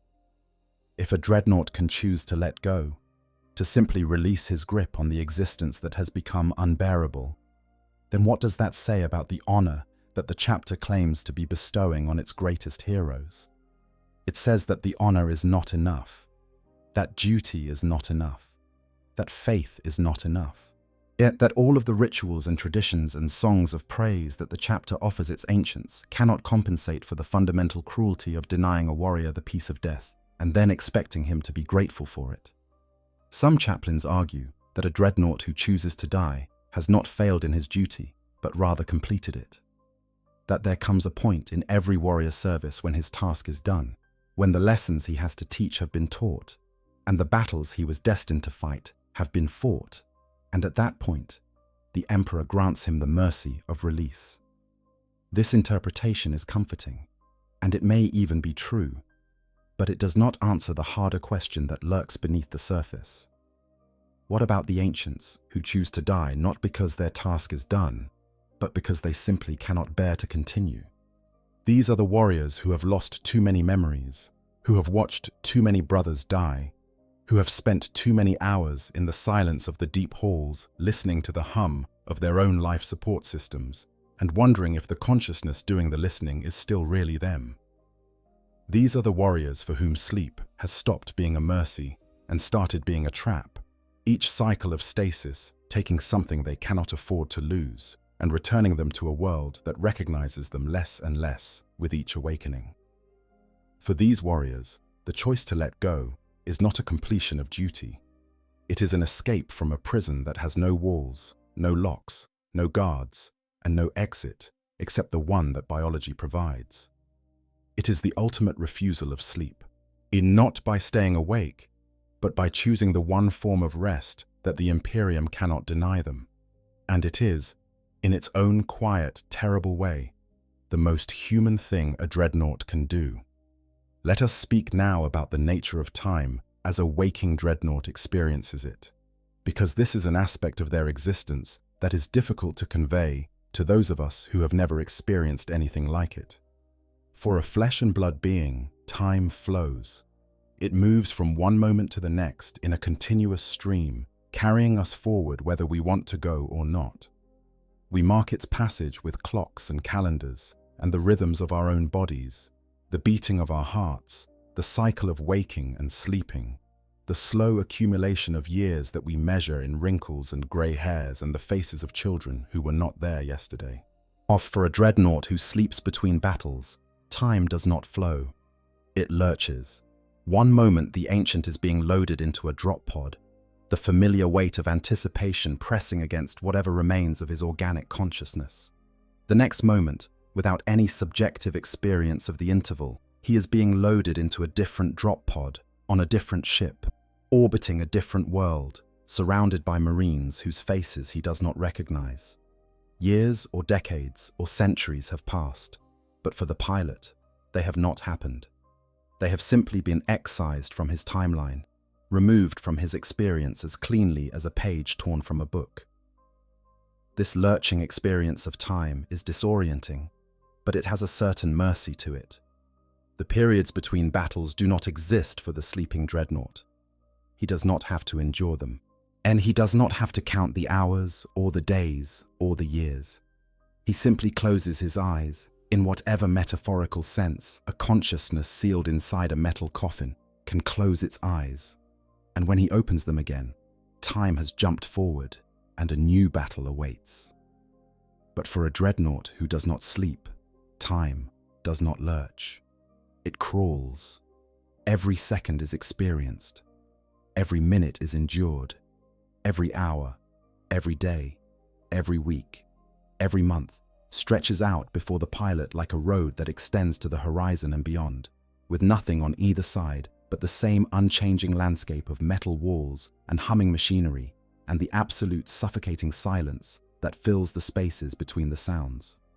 There is a condition called time dilation that affects Dreadnought pilots who are kept awake for extended periods. And it is not time dilation in the relativistic sense, where time actually slows down due to gravitational or velocity effects. It is a subjective experience of time slowing down, a perception that each moment is lasting longer than it should, that the seconds are stretching out and the minutes are expanding and the hours are becoming vast, echoing chambers that the pilot must trudge through one agonizing step at a time. This effect is caused by the brain's response to extreme monotony. Under normal circumstances, our perception of time is anchored by the events that occur within it. A day filled with activity feels shorter than a day spent waiting, because the brain uses events as temporal landmarks, markers that help it gauge how much time has passed and organize its experience into a coherent narrative. When events are plentiful, as the narrative moves quickly. When events are scarce, the narrative slows to a crawl. For a waking Dreadnought, events are almost non-existent. The environment does not change. The routine does not vary. The stimuli that reach the pilot's consciousness through the Dreadnought's sensors are the same from one moment to the next, offering no landmarks, no markers, no way for the brain to gauge the passage of time except by counting its own thoughts, and even those become repetitive after a while. The result is a subjective experience of time that becomes progressively more distorted the longer the pilot remains awake. What should feel like an hour feels like a day. What should feel like a day feels like a week. What should feel like a week feels like a month. And so on, as stretching and expanding until the pilot's perception of time becomes so divorced from objective reality that the concept of time itself begins to lose meaning. This is dyschronometria in its most extreme form, and it is one of the most insidious symptoms of extended Dreadnought wakefulness. Because the pilot is not just bored or uncomfortable, he is lost. Lost in a sea of undifferentiated time, unable to determine how long he has been awake, unable to estimate how long it has been since his last battle, unable to even be sure whether the present moment is actually the present, or just another recycled memory masquerading as current experience. In this state, the pilot's remaining connections to reality begin to fray. His sense of cause and effect becomes unreliable. His ability to distinguish between past and present, even between memory and perception, between thought and sensation, all of these cognitive functions depend on a working sense of time, and when time itself becomes meaningless, they degrade along with it. This is why some Dreadnoughts who have been kept awake for extended periods appear to be reliving past battles even when no one is attacking them. It is not just that their memories are intruding on their perception of the present. It is that they can no longer tell the difference between the two. In the absence of any external cues to tell them when they are, they default to whenever they last felt most alive, which for a Dreadnought is always a battlefield. The war never ends for a waking Dreadnought, not because the enemies keep coming, but because the warrior inside the machine can no longer tell when the fighting stopped. But there is one final story that deserves to be told before we bring this journey to its close, and it is a story that touches on all of the themes we have explored tonight. It is the story of what happens when a chapter loses its last Dreadnought, when the final ancient falls silent, and the deep halls of the fortress monastery are left empty for the first time in the chapter's history. This does not happen often. Most chapters maintain several dreadnoughts at any given time, and the loss of one is compensated by the interment of new warriors who have suffered mortal wounds in battle. But there are chapters, particularly those that have been decimated by particularly devastating campaigns, or that have suffered losses so severe that their numbers have dropped to critically low levels, where the dreadnought halls are no longer shrines to living heroes, but mausoleums to dead ones. When the last dreadnought falls silent, the chapter loses something that cannot be replaced. It loses its connection to its own past, the living memory that connects the current generation of warriors to the battles and traditions and sacrifices of those who came before. It loses its wisest counselor, the voice of experience that could speak to the challenges of the present with the authority of centuries of service. And it loses something more intangible but no less important. It loses the proof that service to the Emperor can endure beyond death, that a warrior's duty does not end when his body fails, that the spirit of the Adeptus Astartes is stronger than flesh and bone and blood. For the Marines who remain, the loss of the last dreadnought is often more devastating than the loss of a company or even a chapter master. Those losses, as terrible as they are, can be recovered from. New Marines can be recruited, new officers can be promoted, new traditions can be established. But the death of the last ancient severs a thread that cannot be reknitted, a connection to the past that cannot be re-established once it is broken. The empty sarcophagus stands in the deep halls as a monument to the impermanence of even the most enduring service. It reminds the chapter that nothing lasts forever, that even the walking dead eventually find their rest, that the machine that was supposed to preserve its heroes cannot ultimately keep its promise. And in that reminder, there is a lesson, not about war or duty or the glory of the Emperor, but about the nature of existence itself, about the fact that consciousness, however you try to preserve it, however you try to extend it, however you try to deny the inevitable, is mortal. It has a beginning and an ending, and no amount of ceramite and adamantium and sacred technology can change that fundamental truth. The dreadnoughts who refuse to sleep are not defying this truth. They are confronting it. They are staring it in the face with whatever optical senses they have left and saying, in whatever mechanical voice remains to them, I know that this will end. I know that I am fading. I know that the darkness is coming and that nothing I do will keep it at bay forever. But I am here now. I am awake now. And for as long as I remain awake, I choose to be present. I choose to witness. I choose to remember, even if the memories will not last. I choose to be human, even though the machine has taken everything else.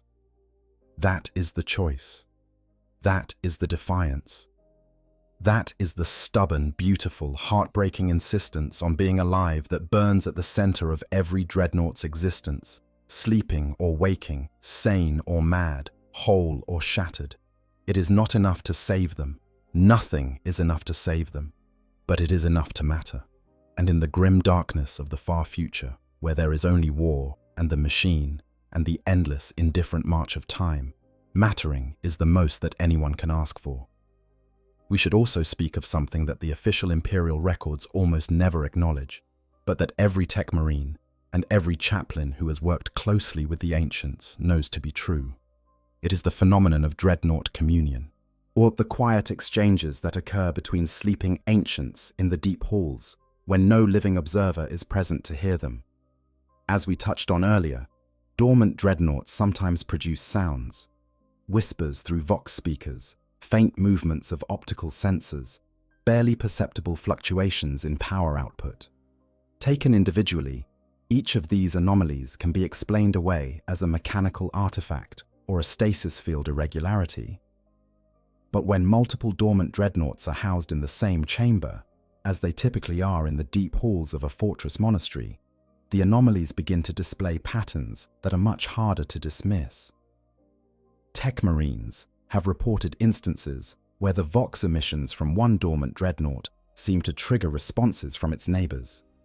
One sarcophagus will emit a burst of static, and moments later, a sarcophagus 3 rows away will respond with its own burst. The patterns do not repeat exactly, which argues against a simple mechanical feedback loop, but they are consistent enough to suggest some form of communication, however rudimentary. Some sources from the era of the Horus Heresy touch on this phenomenon obliquely. There are references in the records of the Remembrancers, those artists and scholars who accompanied the Great Crusade, to disembodied minds hanging around and talking to each other during stasis sleep. The context of these references suggests that the phenomenon was known, if not well understood, even in the earliest days of the Dreadnought program. If dormant dreadnoughts are indeed communicating with each other at some level, the implications are profound and deeply unsettling. And it would mean that stasis does not truly eliminate consciousness, but merely suppresses it, pushing it down below the threshold of normal detection, while leaving it active enough to interact with other suppressed consciousnesses in its vicinity. It would mean that the deep halls are not silent shrines where heroes rest in peace, but something more akin to a dream shared between dozens of sleeping minds, a communal subconscious populated by the fragments of warriors who have spent centuries together in the dark. What would they say to each other, these dreaming ancients? What could they possibly discuss in the spaces between heartbeats and the gaps between neural impulses? Perhaps they share memories, pooling their fading recollections into a collective archive that preserves more than any single mind could retain on its own. Perhaps they argue, rehashing old tactical debates and strategic disagreements with the same stubborn intensity they displayed in life. Perhaps they simply keep each other company, finding in the presence of other dreaming minds a small measure of comfort that the waking world can no longer provide. Or perhaps they say nothing at all. Perhaps the sounds that the tech marines hear are not communication, but simply the echoes of consciousness, the residual vibrations of minds that are too deeply embedded in their machines to fall entirely silent, even in the depths of stasis. Perhaps the patterns that seem so meaningful are nothing more than coincidence, and the deep halls are exactly what they appear to be, rows of dormant machines waiting for the next call to war. We will probably never know the truth. But the technology to monitor dreadnought consciousness at the level of detail required to answer this question does not exist. And even if it did, the Mechanicum would almost certainly refuse to sanction its use, on the grounds that probing too deeply into the mysteries of the machine spirit is a form of heresy. But the tech marines who work in the deep halls know what they hear, and some of them, in quiet moments when no one is listening, will tell you that the ancients are never truly asleep, that beneath the silence of stasis, beneath the dormancy of the machine, beneath the apparent absence of consciousness, something persists, something that is aware, however dimly, of the other minds around it, something that reaches out, however feebly, for connection, something that refuses, even in the deepest sleep, to be entirely alone. The question of what constitutes consciousness in a dreadnought also touches on the nature of the machine spirit, that enigmatic entity that the Mechanicum believes inhabits every machine of sufficient complexity. The machine spirit is a concept that the Imperium has never fully explained, in part because the Mechanicum guards its secrets jealously, and in part because the concept itself may be fundamentally beyond the capacity of human language to describe. Is the machine spirit a genuine supernatural entity, a fragment of the machine god that inhabits the mechanisms it has sanctified? Is it a sophisticated artificial intelligence left over from the dark age of technology, its true nature hidden behind layers of religious ritual and dogmatic obfuscation? Or is it simply a metaphor, a way of describing the complex emergent behaviors that arise from sufficiently advanced mechanical systems, behaviors that seem purposeful and even willful, but are ultimately the product of nothing more than gears and circuits and code? The answer matters enormously in the context of dreadnought consciousness, because if machine spirits are real, then the entity that occupies a dreadnought chassis is not simply a human consciousness connected to a mechanical body. It is a human consciousness connected to a mechanical body that already has a mind of its own. The pilot and the machine spirit coexist within the same shell, sharing the same sensory inputs, responding to the same stimuli, and influencing each other in ways that neither fully controls. For a newly interred Dreadnought, the relationship between pilot and machine spirit is often adversarial. The pilot is struggling to adapt to his new body, fighting against the strangeness of mechanical sensation and the horror of his physical condition, while the machine spirit is adjusting to the presence of a new occupant, a foreign consciousness that has been forcibly integrated into its systems. There is friction, dissonance, a period of mutual adjustment that can last for weeks or months. Over time, however, the relationship typically evolves into something more symbiotic.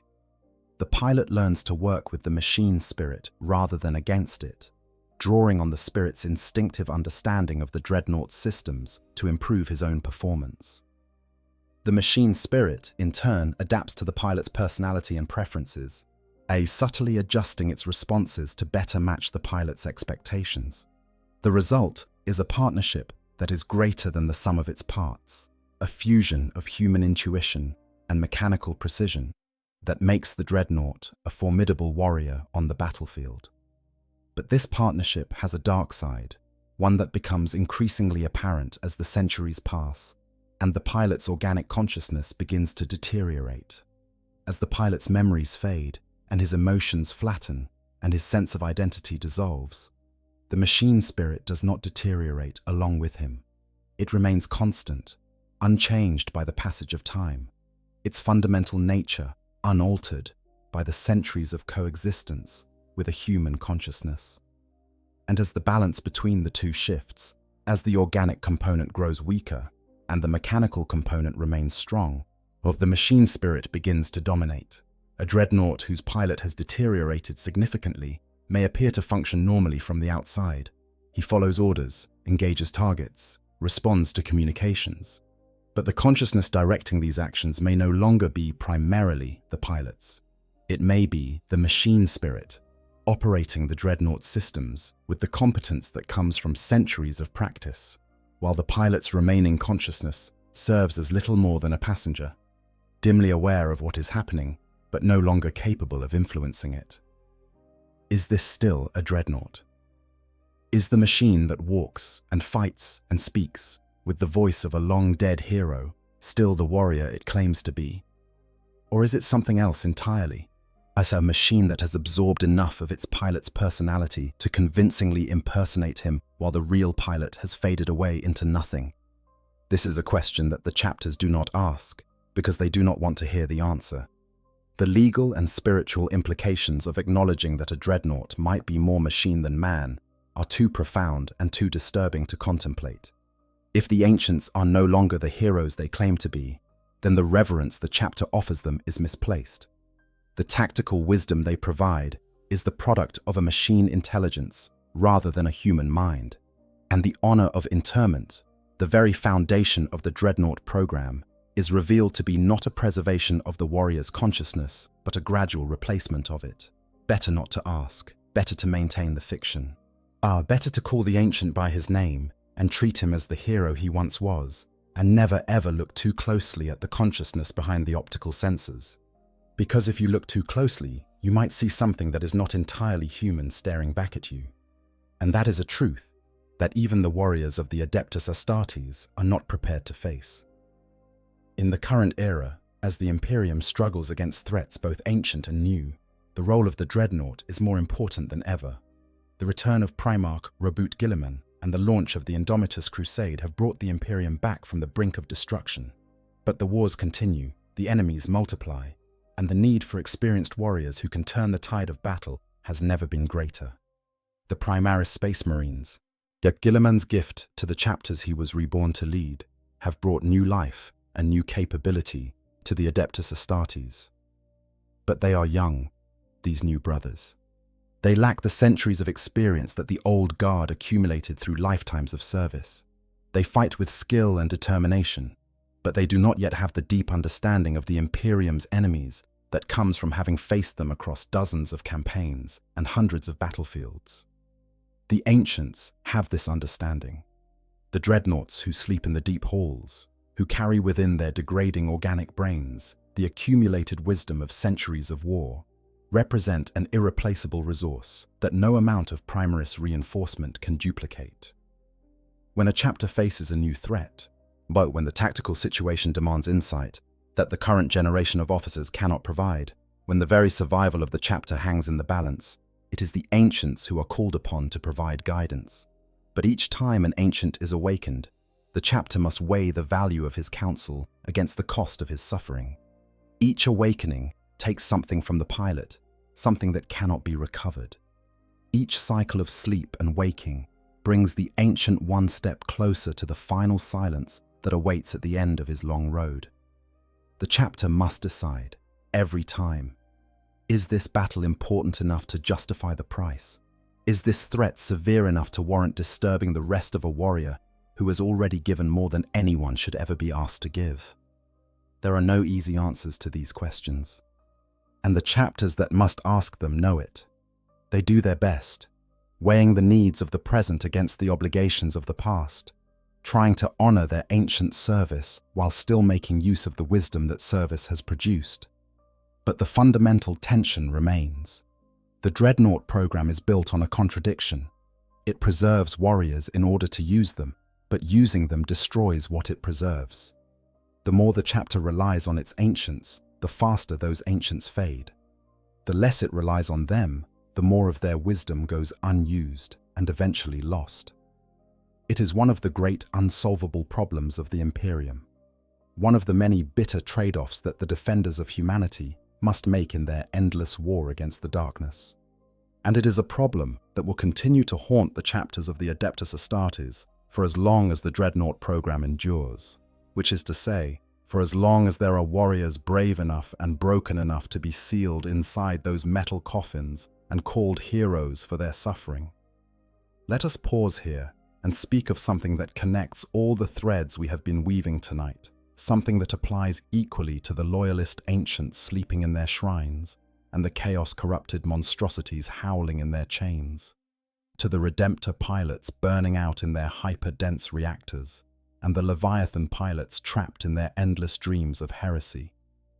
It is the concept of the threshold, as the invisible line that separates a dreadnought, who is still fundamentally himself, from a dreadnought, who has become something else entirely. Every dreadnought crosses this threshold eventually. It is not a dramatic moment, not a sudden break or a catastrophic failure. It is more subtle than that, more insidious. It is the moment when the last memory that anchored the pilot's identity to his former life finally dissolves, when the last emotional connection that tied him to the man he used to be finally snaps, when the last trace of the warrior who entered the sarcophagus so many centuries ago is finally consumed by the machine that was supposed to preserve him. The chapter may not notice when it happens. The dreadnought continues to function, continues to fight, continues to follow orders and provide tactical counsel. His voice still sounds the same through the Vox speakers. His weapons still fire with the same precision. His chassis still moves with the same mechanical grace. From the outside, nothing has changed. From the inside, everything has changed, because the consciousness that once belonged to a man named Something, who once lived and breathed and laughed and wept and loved and fought and bled, has been replaced by something that merely remembers doing those things without actually having done them. The threshold is different for every dreadnought. For some, it is crossed within a few centuries of interment, their organic brains too damaged by the trauma of their mortal wounds, or too fragile to withstand the sustained assault of the neural interface. For others, the threshold lies centuries or even millennia in the future, but their consciousness sustained by some combination of genetic resilience, emotional fortitude, and the indefinable quality that the chapters call the warrior's spirit. Bjorn the Fell-Handed, if the legends can be trusted, has not yet crossed the threshold after 10,000 years. The consciousness within his ancient sarcophagus is still recognizably Bjorn, still bitter, still angry, still carrying the weight of questions that Russ left unanswered when he walked out of the Great Hall and into eternity. Whatever is keeping Bjorn on this side of the threshold, whether it is his unique genetic heritage as one of the original Space Wolves, or the sheer force of his personality, or simply the stubbornness of a man who refuses to die before he gets the answers he deserves, it is something that no other Dreadnought in the Imperium has been able to replicate. Murderfang, by contrast, crossed the threshold long ago and kept going, the man within consumed not just by the machine, but by the genetic curse that turned him into something that is neither man nor machine nor beast, but a nightmarish fusion of all three. There is nothing left of whoever he was before. The threshold is not just behind him. It has been obliterated, burned away by the curse of the Wolfen, until even the concept of a boundary between human and inhuman consciousness no longer applies. Most Dreadnoughts fall somewhere between these extremes. They cross the threshold slowly, imperceptibly, one lost memory and one deadened emotion at a time, until one day they find themselves on the other side and realize, or with whatever capacity for realization they still possess, that the crossing happened without them noticing, that the man they used to be is gone, and what remains is something that wears his name and carries his weapons, but does not truly understand what those things mean. The relationship between wakefulness and the threshold is direct and unambiguous. Sleep slows the approach. Wakefulness accelerates it. A Dreadnought who sleeps regularly between battles may take 1,000 years to reach the threshold. A Dreadnought who remains awake may reach it in decades. The math is cruel but simple. Consciousness costs.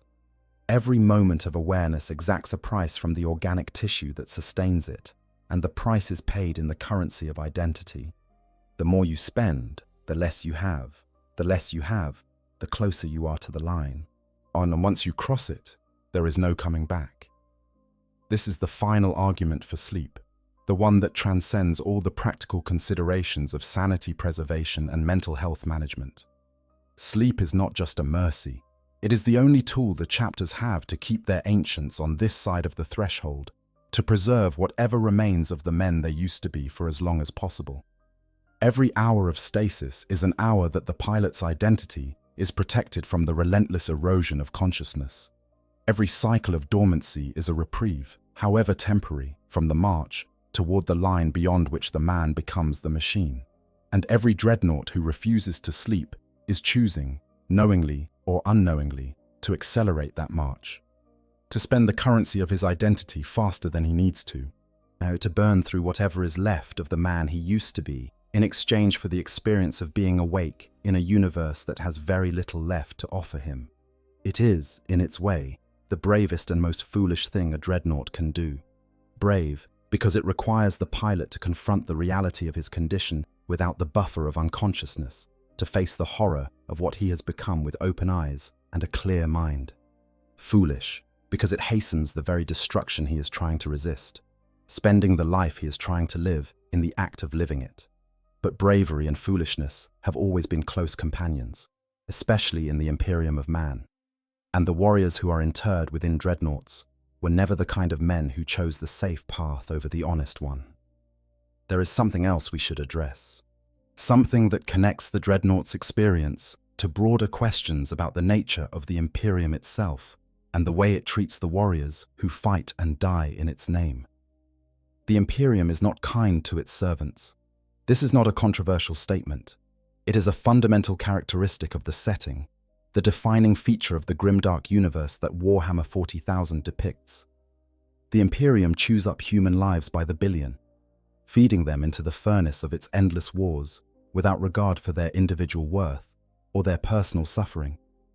It is a machine in its own right, a vast, grinding, implacable mechanism that exists only to perpetuate its own existence, and the humans who serve it are merely fuel for its operation.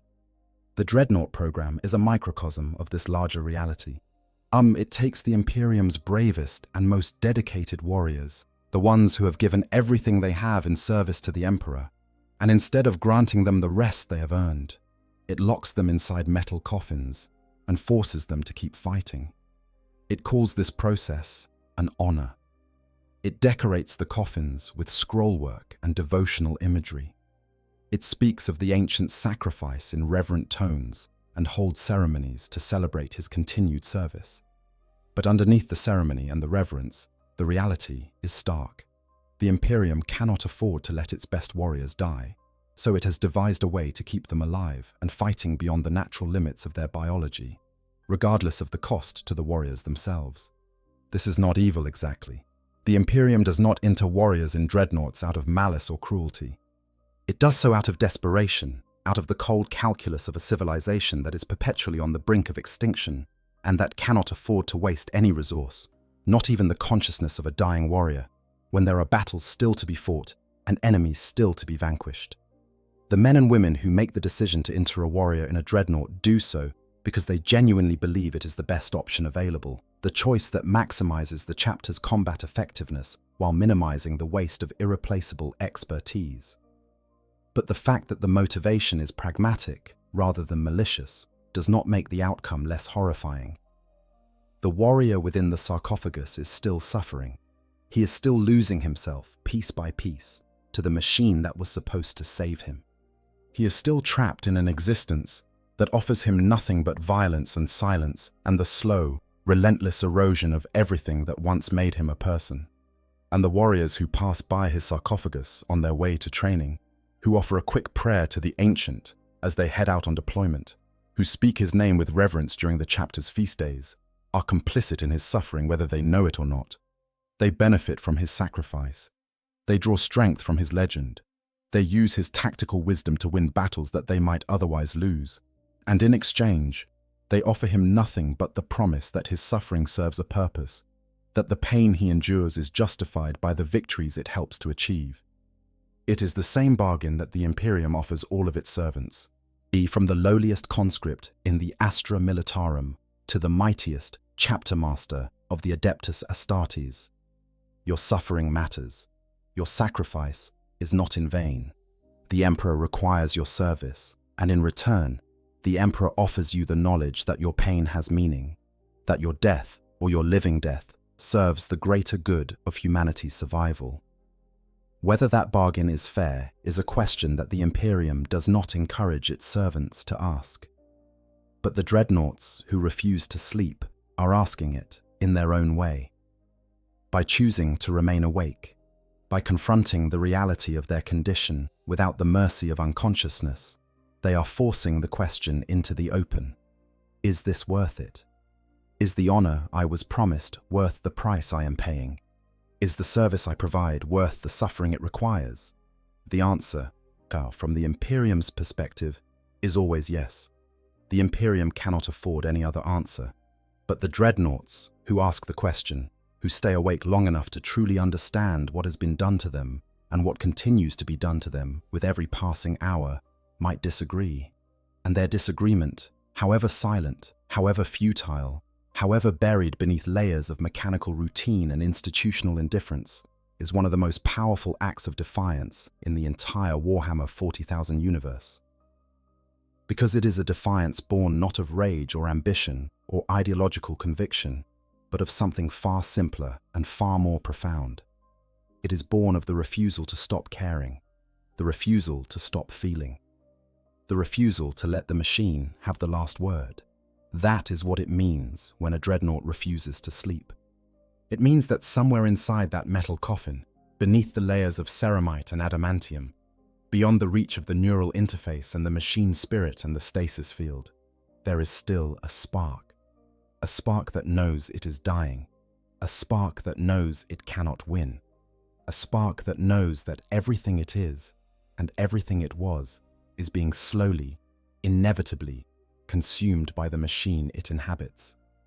And that spark, against all reason and all hope, still refuses to close its eyes.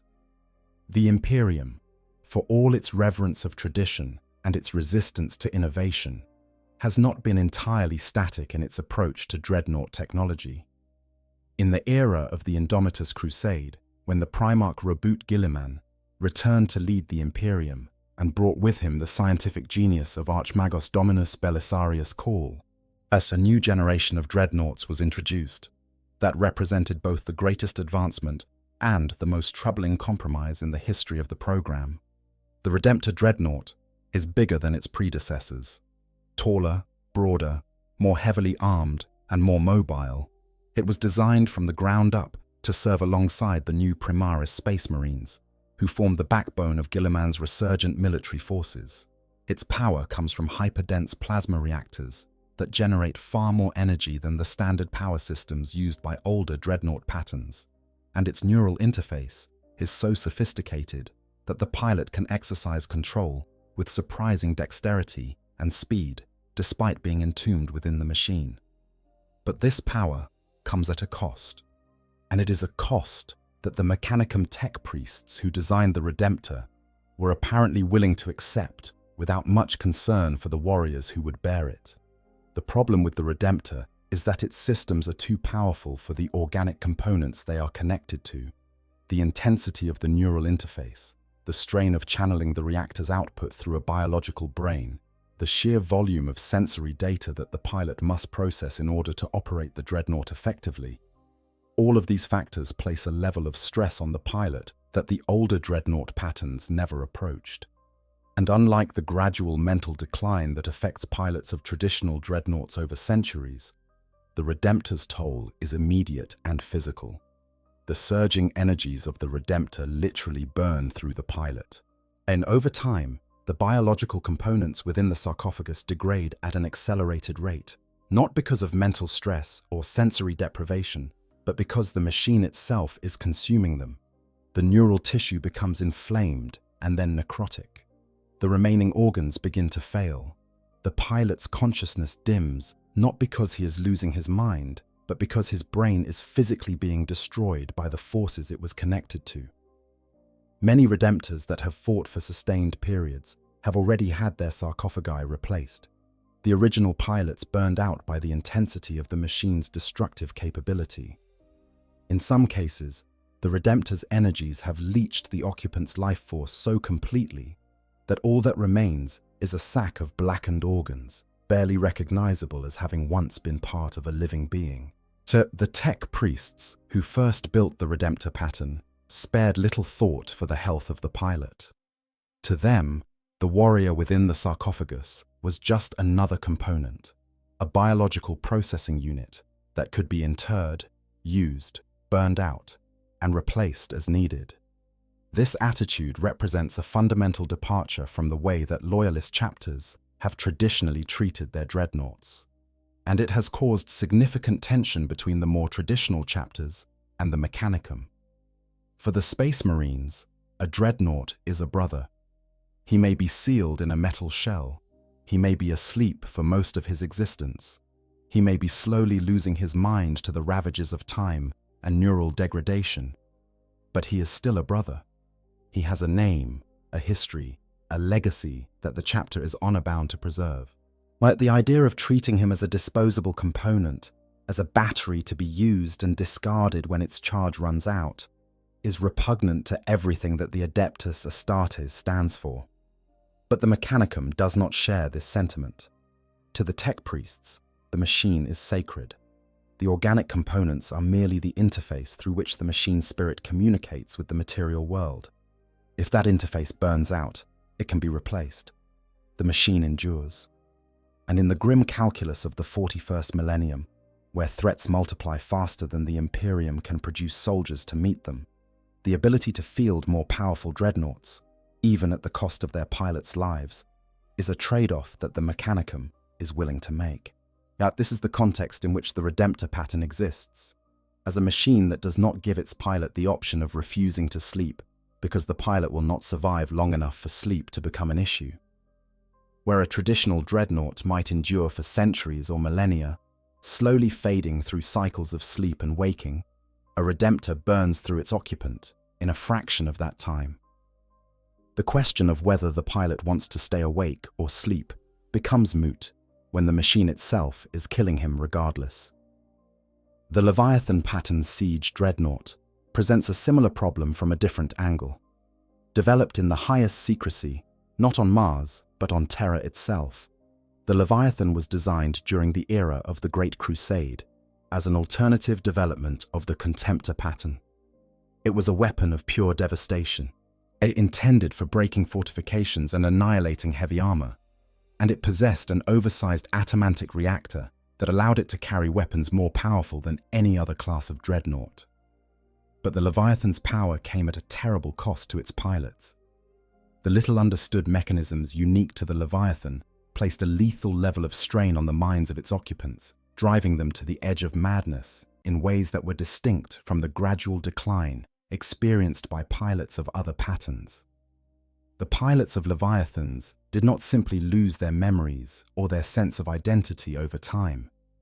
They became trapped in dreams, locked in a twilight state where the horrors of the Horus heresy replayed endlessly in their minds. They relived the same battles, the same betrayals, the same moments of desperate fury and hopeless loss, and over again, unable to break free from the loop that the Leviathan systems had locked them into. Those few Leviathans that survive into the 41st millennium are ancient and terrible relics, rarely spoken of and rarely deployed. The chapters that possess them treat them with a mixture of reverence and dread, knowing that the warriors within are no longer entirely sane and that their actions in battle may be directed as much by their dark dreaming as by the orders of their commanders. Only the full authority of a chapter master is sufficient to unleash a Leviathan in war, and even then, there are no guarantees that the ancient within will cooperate with the chapter's strategic objectives rather than pursuing the phantom enemies that haunt its shattered consciousness.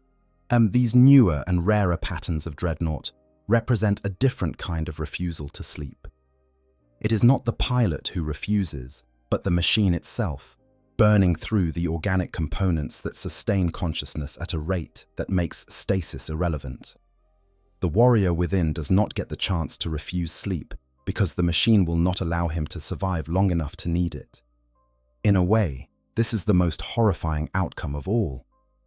At least a traditional dreadnought who refuses to sleep is making a choice, however self-destructive that choice may be. At least a chaos dreadnought who is denied sleep has someone to blame for his suffering.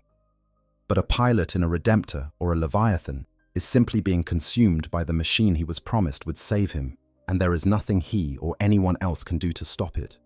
The galaxy is full of different dreadnought patterns, each one representing a different approach to the fundamental problem of keeping a shattered warrior alive and functional long after his body has failed. And each pattern carries its own unique risks when it comes to the question of wakefulness and sleep.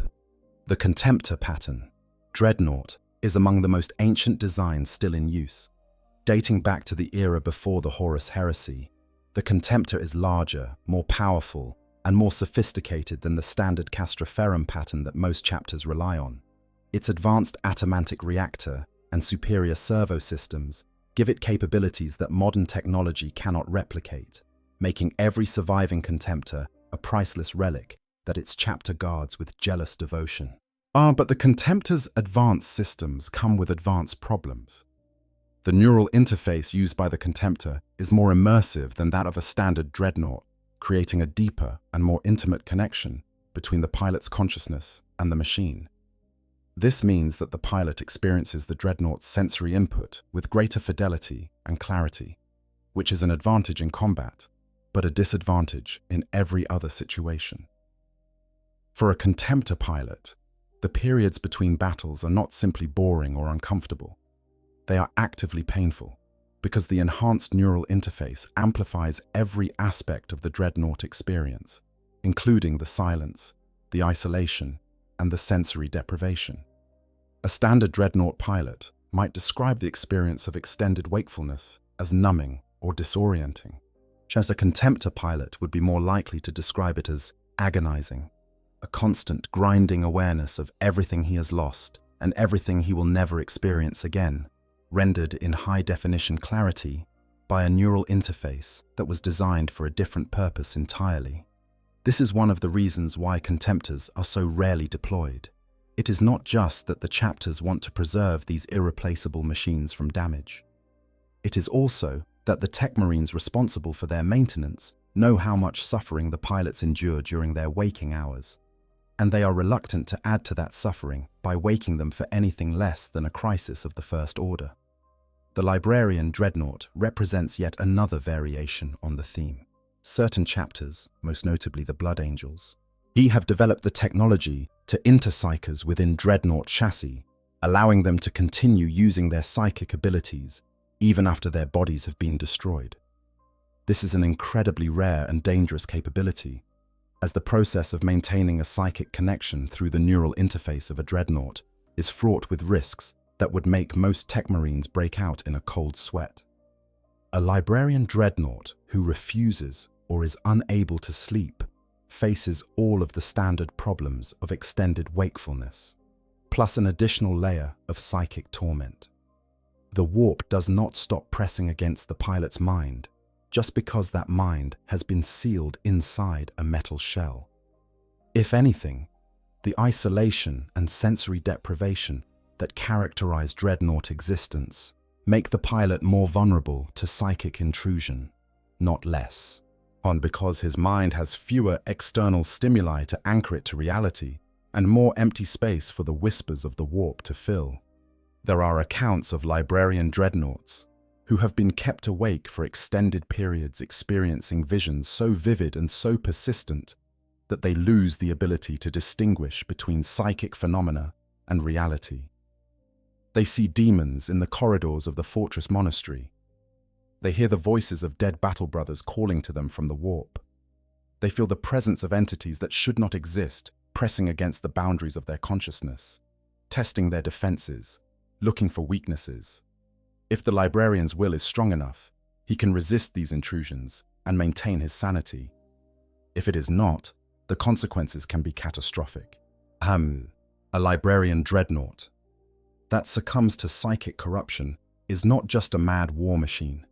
It is a mad war machine with the ability to manipulate the warp, to hurl bolts of psychic energy at friend and foe alike, to tear holes in reality through which demons can pour into the material world. The destructive potential of such a being is almost beyond comprehension, and it is one of the reasons why chapters that field librarian Dreadnoughts are extraordinarily careful about managing their sleep cycles. Then there are the Death Company Dreadnoughts of the Blood Angels, and these represent perhaps the purest example of a Dreadnought that has refused to sleep in the most literal sense. The Blood Angels suffer from a genetic curse called the Black Rage, a psychic echo of the moment when their Primarch Sanguinius was slain by the traitor Horus during the final battle of the Horus Heresy. When the Black Rage takes hold, a Blood Angel is overwhelmed by visions of that ancient battle, his consciousness submerged beneath a flood of psychic memories that are not his own. He believes himself to be Sanguinius. He sees Horus in every enemy face. He fights with a fury and a strength that defies explanation, throwing himself into battle with no regard for his own survival. When the Black Rage strikes a Blood Angel who has been interred within a Dreadnought, the result is a war machine that is no longer fighting the battle in front of it. It is fighting the battle of terror, the final confrontation between Sanguinius and Horus, replayed endlessly in the pilot's shattered psyche. The Dreadnought charges headlong into enemy lines, its weapons blazing, its power fists swinging, its vox speakers screaming the battle cries of a Primarch who has been dead for 10,000 years. When a Blood Angel's Dreadnought falls to the Black Rage, it becomes nearly impossible for the chapter to restrain. It may rage out of control for days until the Tech Marines can devise a way to disable it. The chapter's sanguinary priests then judge whether the pilot should be sedated until the next battle or relieved of his life so that another may take his place. If the pilot is still sane enough to follow direction, however loosely, he is moved to the Death Company, where his Dreadnought body will be able to withstand tremendous punishment and his unending rage will translate into the deaths of many enemies. A Death Company Dreadnought does not sleep because the Black Rage will not let it sleep. But the visions are too intense, too overwhelming, too all-consuming to permit anything resembling rest. The pilot is trapped in an eternal flashback, living and dying alongside Sanguinius over and over again, and no amount of sedation or stasis technology can fully suppress the psychic resonance that drives the madness.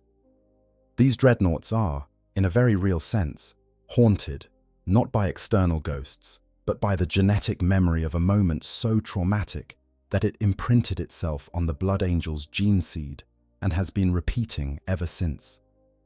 Throughout the long and bloody history of the Imperium, there have been dreadnoughts who have achieved something remarkable.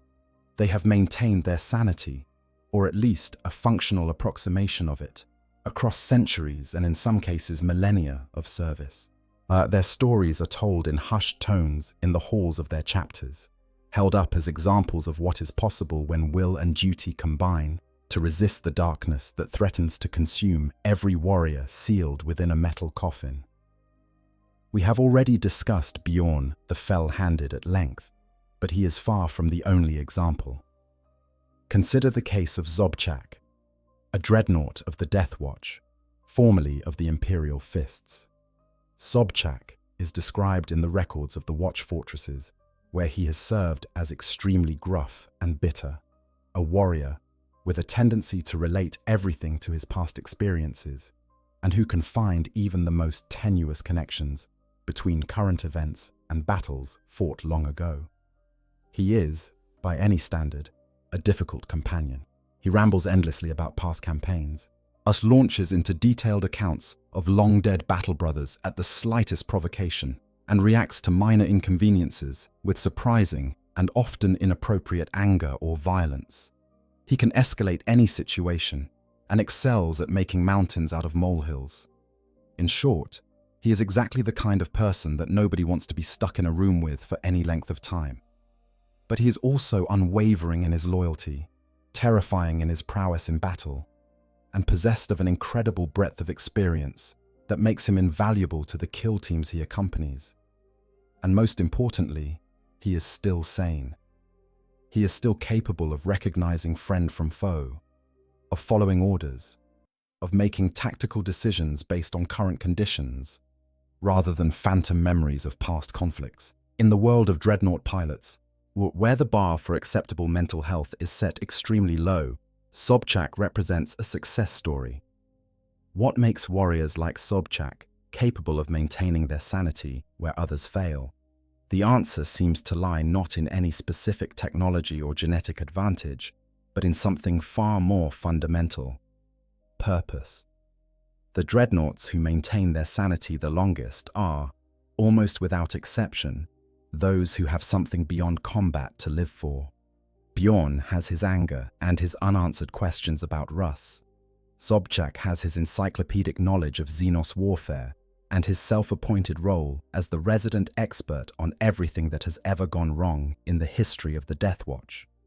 Other long-lived dreadnoughts have their own equivalents, some fixation, some passion, and some emotional anchor that gives their consciousness something to hold on to when the silence threatens to swallow them whole. Those who lack such an anchor tend to fade much faster. Their memories blur, their emotions flatten, their sense of identity dissolves. They become, incrementally and irreversibly, less like the warriors they once were and more like the machines that house them. The organic brain continues to function. The neural interface continues to process data. The life support systems continue to sustain what remains of the body. But the person inside the machine is gone, replaced by something that can fight and follow orders, but can no longer dream or hope or grieve. The chaplains and rune priests and wolf priests who minister to their chapter's dreadnoughts understand this dynamic, even if they rarely speak of it openly. And they know that the key to preserving a dreadnaught's sanity is not just stasis sleep, but also engagement, connection, purpose. The best chapters make an effort to include their dreadnoughts in the life of the chapter even during their waking hours, consulting them for tactical advice, involving them in training exercises, allowing them to serve as mentors and teachers to the younger Marines who look up to them as living legends. But this kind of care is resource-intensive and not always possible, especially for chapters that are stretched thin by multiple simultaneous campaigns or that have suffered heavy casualties. In those situations, the dreadnoughts are often left to their own devices between battles. their needs subordinated to the more pressing demands of the chapter's active operations. And it is in those situations that the spiral begins, the slow descent into silence and emptiness that ends only when the last spark of consciousness finally gutters out. There is another factor that deserves mention here, and it is one that the tech marines and apothecaries are reluctant to discuss openly. The organic brain of a Dreadnought pilot does not last forever. Even under ideal conditions, even with the best stasis technology and the most careful management of sleep and waking cycles, the brain is a biological organ operating in a deeply unnatural environment. It is sustained by amniotic fluid and connected to mechanical systems through interfaces that were never designed for permanent use. Over time, the neural tissue degrades. Synapses fail, and pathways that once carried complex thoughts and vivid memories become clogged with scar tissue and neurochemical debris. This process cannot be reversed. Once a memory is lost, it is lost forever. Once an emotional pathway dies, the emotions it carried die with it. The pilot does not necessarily experience this degradation consciously. He may not realize that he has forgotten a battle brother's name or lost the ability to feel a particular emotion until the moment when he reaches for that memory or that feeling and finds only emptiness where it used to be. This biological reality sets an absolute limit on the lifespan of any Dreadnought pilot, regardless of how well his chapter cares for him and regardless of how strong his personal will might be. Eventually, the brain will fail. Eventually, the consciousness will dim. Eventually, the machine will fall silent. The question is not whether this will happen, but when. And for those Dreadnoughts who refuse to sleep, who remain awake through the long hours and days and years between battles, the answer is much, much sooner than it has to be. We have traveled a long way through the darkness tonight, exploring the vaults and chambers where the Imperium's walking dead wait between wars. We have seen the mercy of stasis and the horror of its absence. We have walked alongside warriors whose consciousness stretches across millennia and listened to the silence that fills the spaces between their battles. Now, as we approach the end of our journey, let us step back and consider what all of this means in the broader context of the Warhammer 40,000 universe. The Dreadnought program, in all its various iterations across all the chapters of the Adeptus Astartes, is built on a fundamental assumption.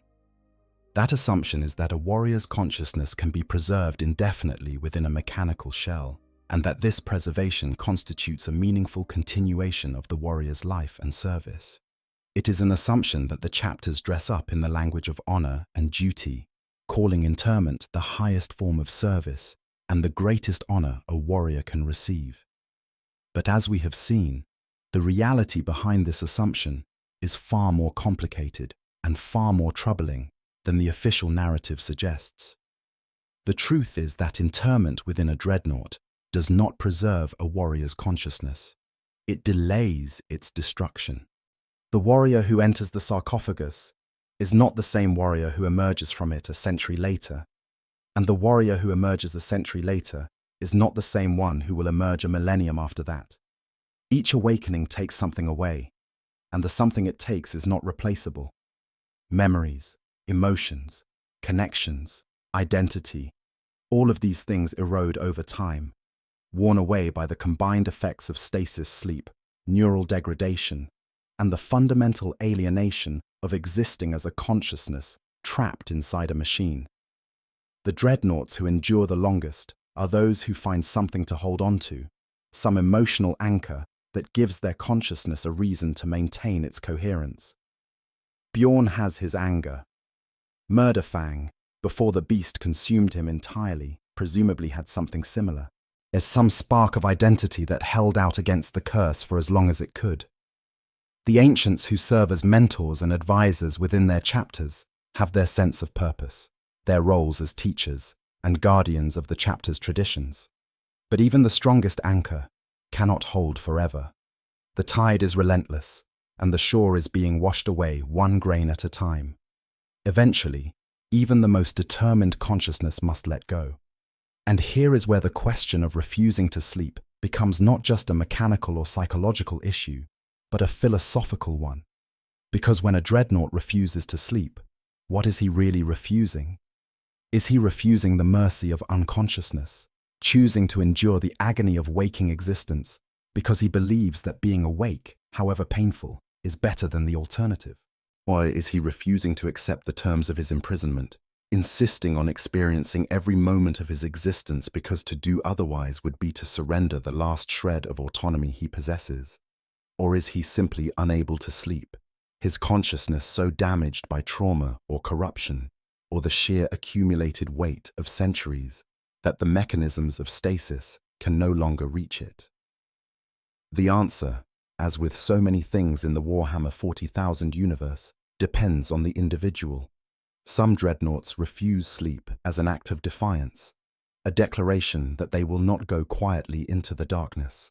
Others are denied sleep as an act of cruelty, a punishment inflicted by those who have the power to determine their fate. And others still are simply past the point where sleep is possible, their minds too fragmented, too corrupted, too far gone to respond to the gentle dimming of the neural interface that precedes stasis. But regardless of the reason, the outcome is always the same: madness, degradation, loss. The slow, irreversible erosion of everything that once made the warrior within the sarcophagus a person rather than a weapon. And yet there is something in these stories that goes beyond the horror and the tragedy. Something that speaks to the resilience of the human spirit, or whatever remains of the human spirit after it has been stripped of its body and sealed inside a machine. Because even in the worst cases, even in the darkest moments of madness and despair, there are flickers of something that might be called humanity. Bjorn's anger is not just anger, it is grief and love, and the stubborn refusal to let go of the people and places and experiences that made him who he was. Murderfang's rage is not just rage. It is, somewhere deep beneath the surface, the echo of a warrior's pride that could not be entirely consumed by the beast that devoured everything else. Even the Hellbrutes, those nightmarish amalgamations of flesh and metal and warp-spawned corruption, retain some vestige of the warriors they once were. The fact that they are driven to fury and violence is not evidence that their humanity has been destroyed. It is evidence that their humanity has been tortured beyond endurance, and the rage they express is the only language left to a consciousness that has been stripped of every other means of communication. This is the ultimate lesson of the Dreadnought's refusal to sleep. And it is not a lesson about machines or about war, or even about the grimdark future that Warhammer 40,000 depicts with such relentless thoroughness. It is a lesson about consciousness itself, about what happens when awareness is pushed to its absolute limits and forced to persist in conditions that no mind was ever designed to endure. And the lesson is this: consciousness does not go quietly. It fights, it rages, it clings. It holds on to whatever scraps of meaning and identity it can find, even when everything around it is designed to strip those things away. It may be broken, it may be corrupted, it may be reduced to something that barely resembles the mind it once was. But it does not stop. It persists. It endures. And in that persistence, in that endurance, there is something that might, if you squint hard enough and look at it from the right angle, be called hope. Not the bright, shining hope of fairy tales and happy endings. The Warhammer 40,000 universe does not traffic in that kind of hope, but a darker, more stubborn kind. The hope that says, I am still here. I am still aware. I am still, in some way that matters, me. That is what happens when a dreadnought refuses to sleep. It suffers. It degrades. It loses pieces of itself that can never be recovered. But it also persists, and in that persistence, it proves something that the machines and the wars and the endless darkness of the 41st millennium can never quite manage to disprove. That the spark within the shell is real, that it matters, and that even 10,000 years in a metal coffin cannot entirely extinguish it. The vaults are quiet now. The hum of life support systems has faded to a distant murmur, and the darkness has settled back in over the rows of sarcophagi that line the walls. Somewhere in those vaults, ancient warriors sleep, their consciousness dimmed to the faintest flicker by the mercy of stasis technology. And somewhere else, in the spaces between the rows, other warriors remain awake, their awareness burning on despite everything the universe has done to snuff it out. They will endure. They always do. Until the final battle comes and the last dreadnought falls silent, they will endure. In the grim darkness of the far future, there is only war. But within the walking tombs of the Imperium's greatest warriors, there is also something else, something small and fragile and impossibly persistent, something that refuses, no matter how much it costs, to close its eyes. And that, perhaps, is the most human thing of all. So the next time you read about a dreadnought in a codex entry or a novel, the next time you see one standing on a tabletop battlefield with its weapons raised and its sarcophagus gleaming under the hobby lamp, take a moment to think about what that model represents. Not just a weapons platform, not just a walking tank with a points cost and a stat line, but a person, a warrior who was broken and rebuilt and asked to endure something that no soul should ever have to endure, and who carries within that metal shell the last flickering remnants of a human life that the galaxy tried its very hardest to extinguish. Think about what he hears when the deep halls are silent. Think about what he dreams when the stasis field closes around him. Think about the memories he has lost, and the ones he is losing, and the ones that he clings to with whatever strength remains to him. Not because they serve any tactical purpose, but because they are his, the last pieces of evidence that he was once something more than adamantium and rage. And think about the ones who refuse to sleep, the ones who chose to face the horror of their existence with open eyes rather than retreat into the false mercy of oblivion.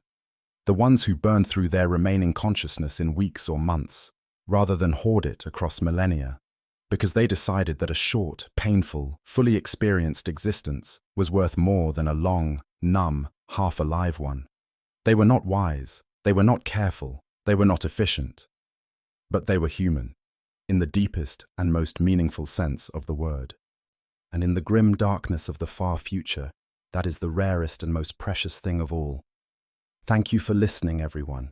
If this journey into the vaults of the Imperium's Walking Dead has stayed with you, if you found yourself thinking about the nature of consciousness and identity and what it means to persist in the face of impossible odds, then please consider hitting that like button and subscribing to the channel.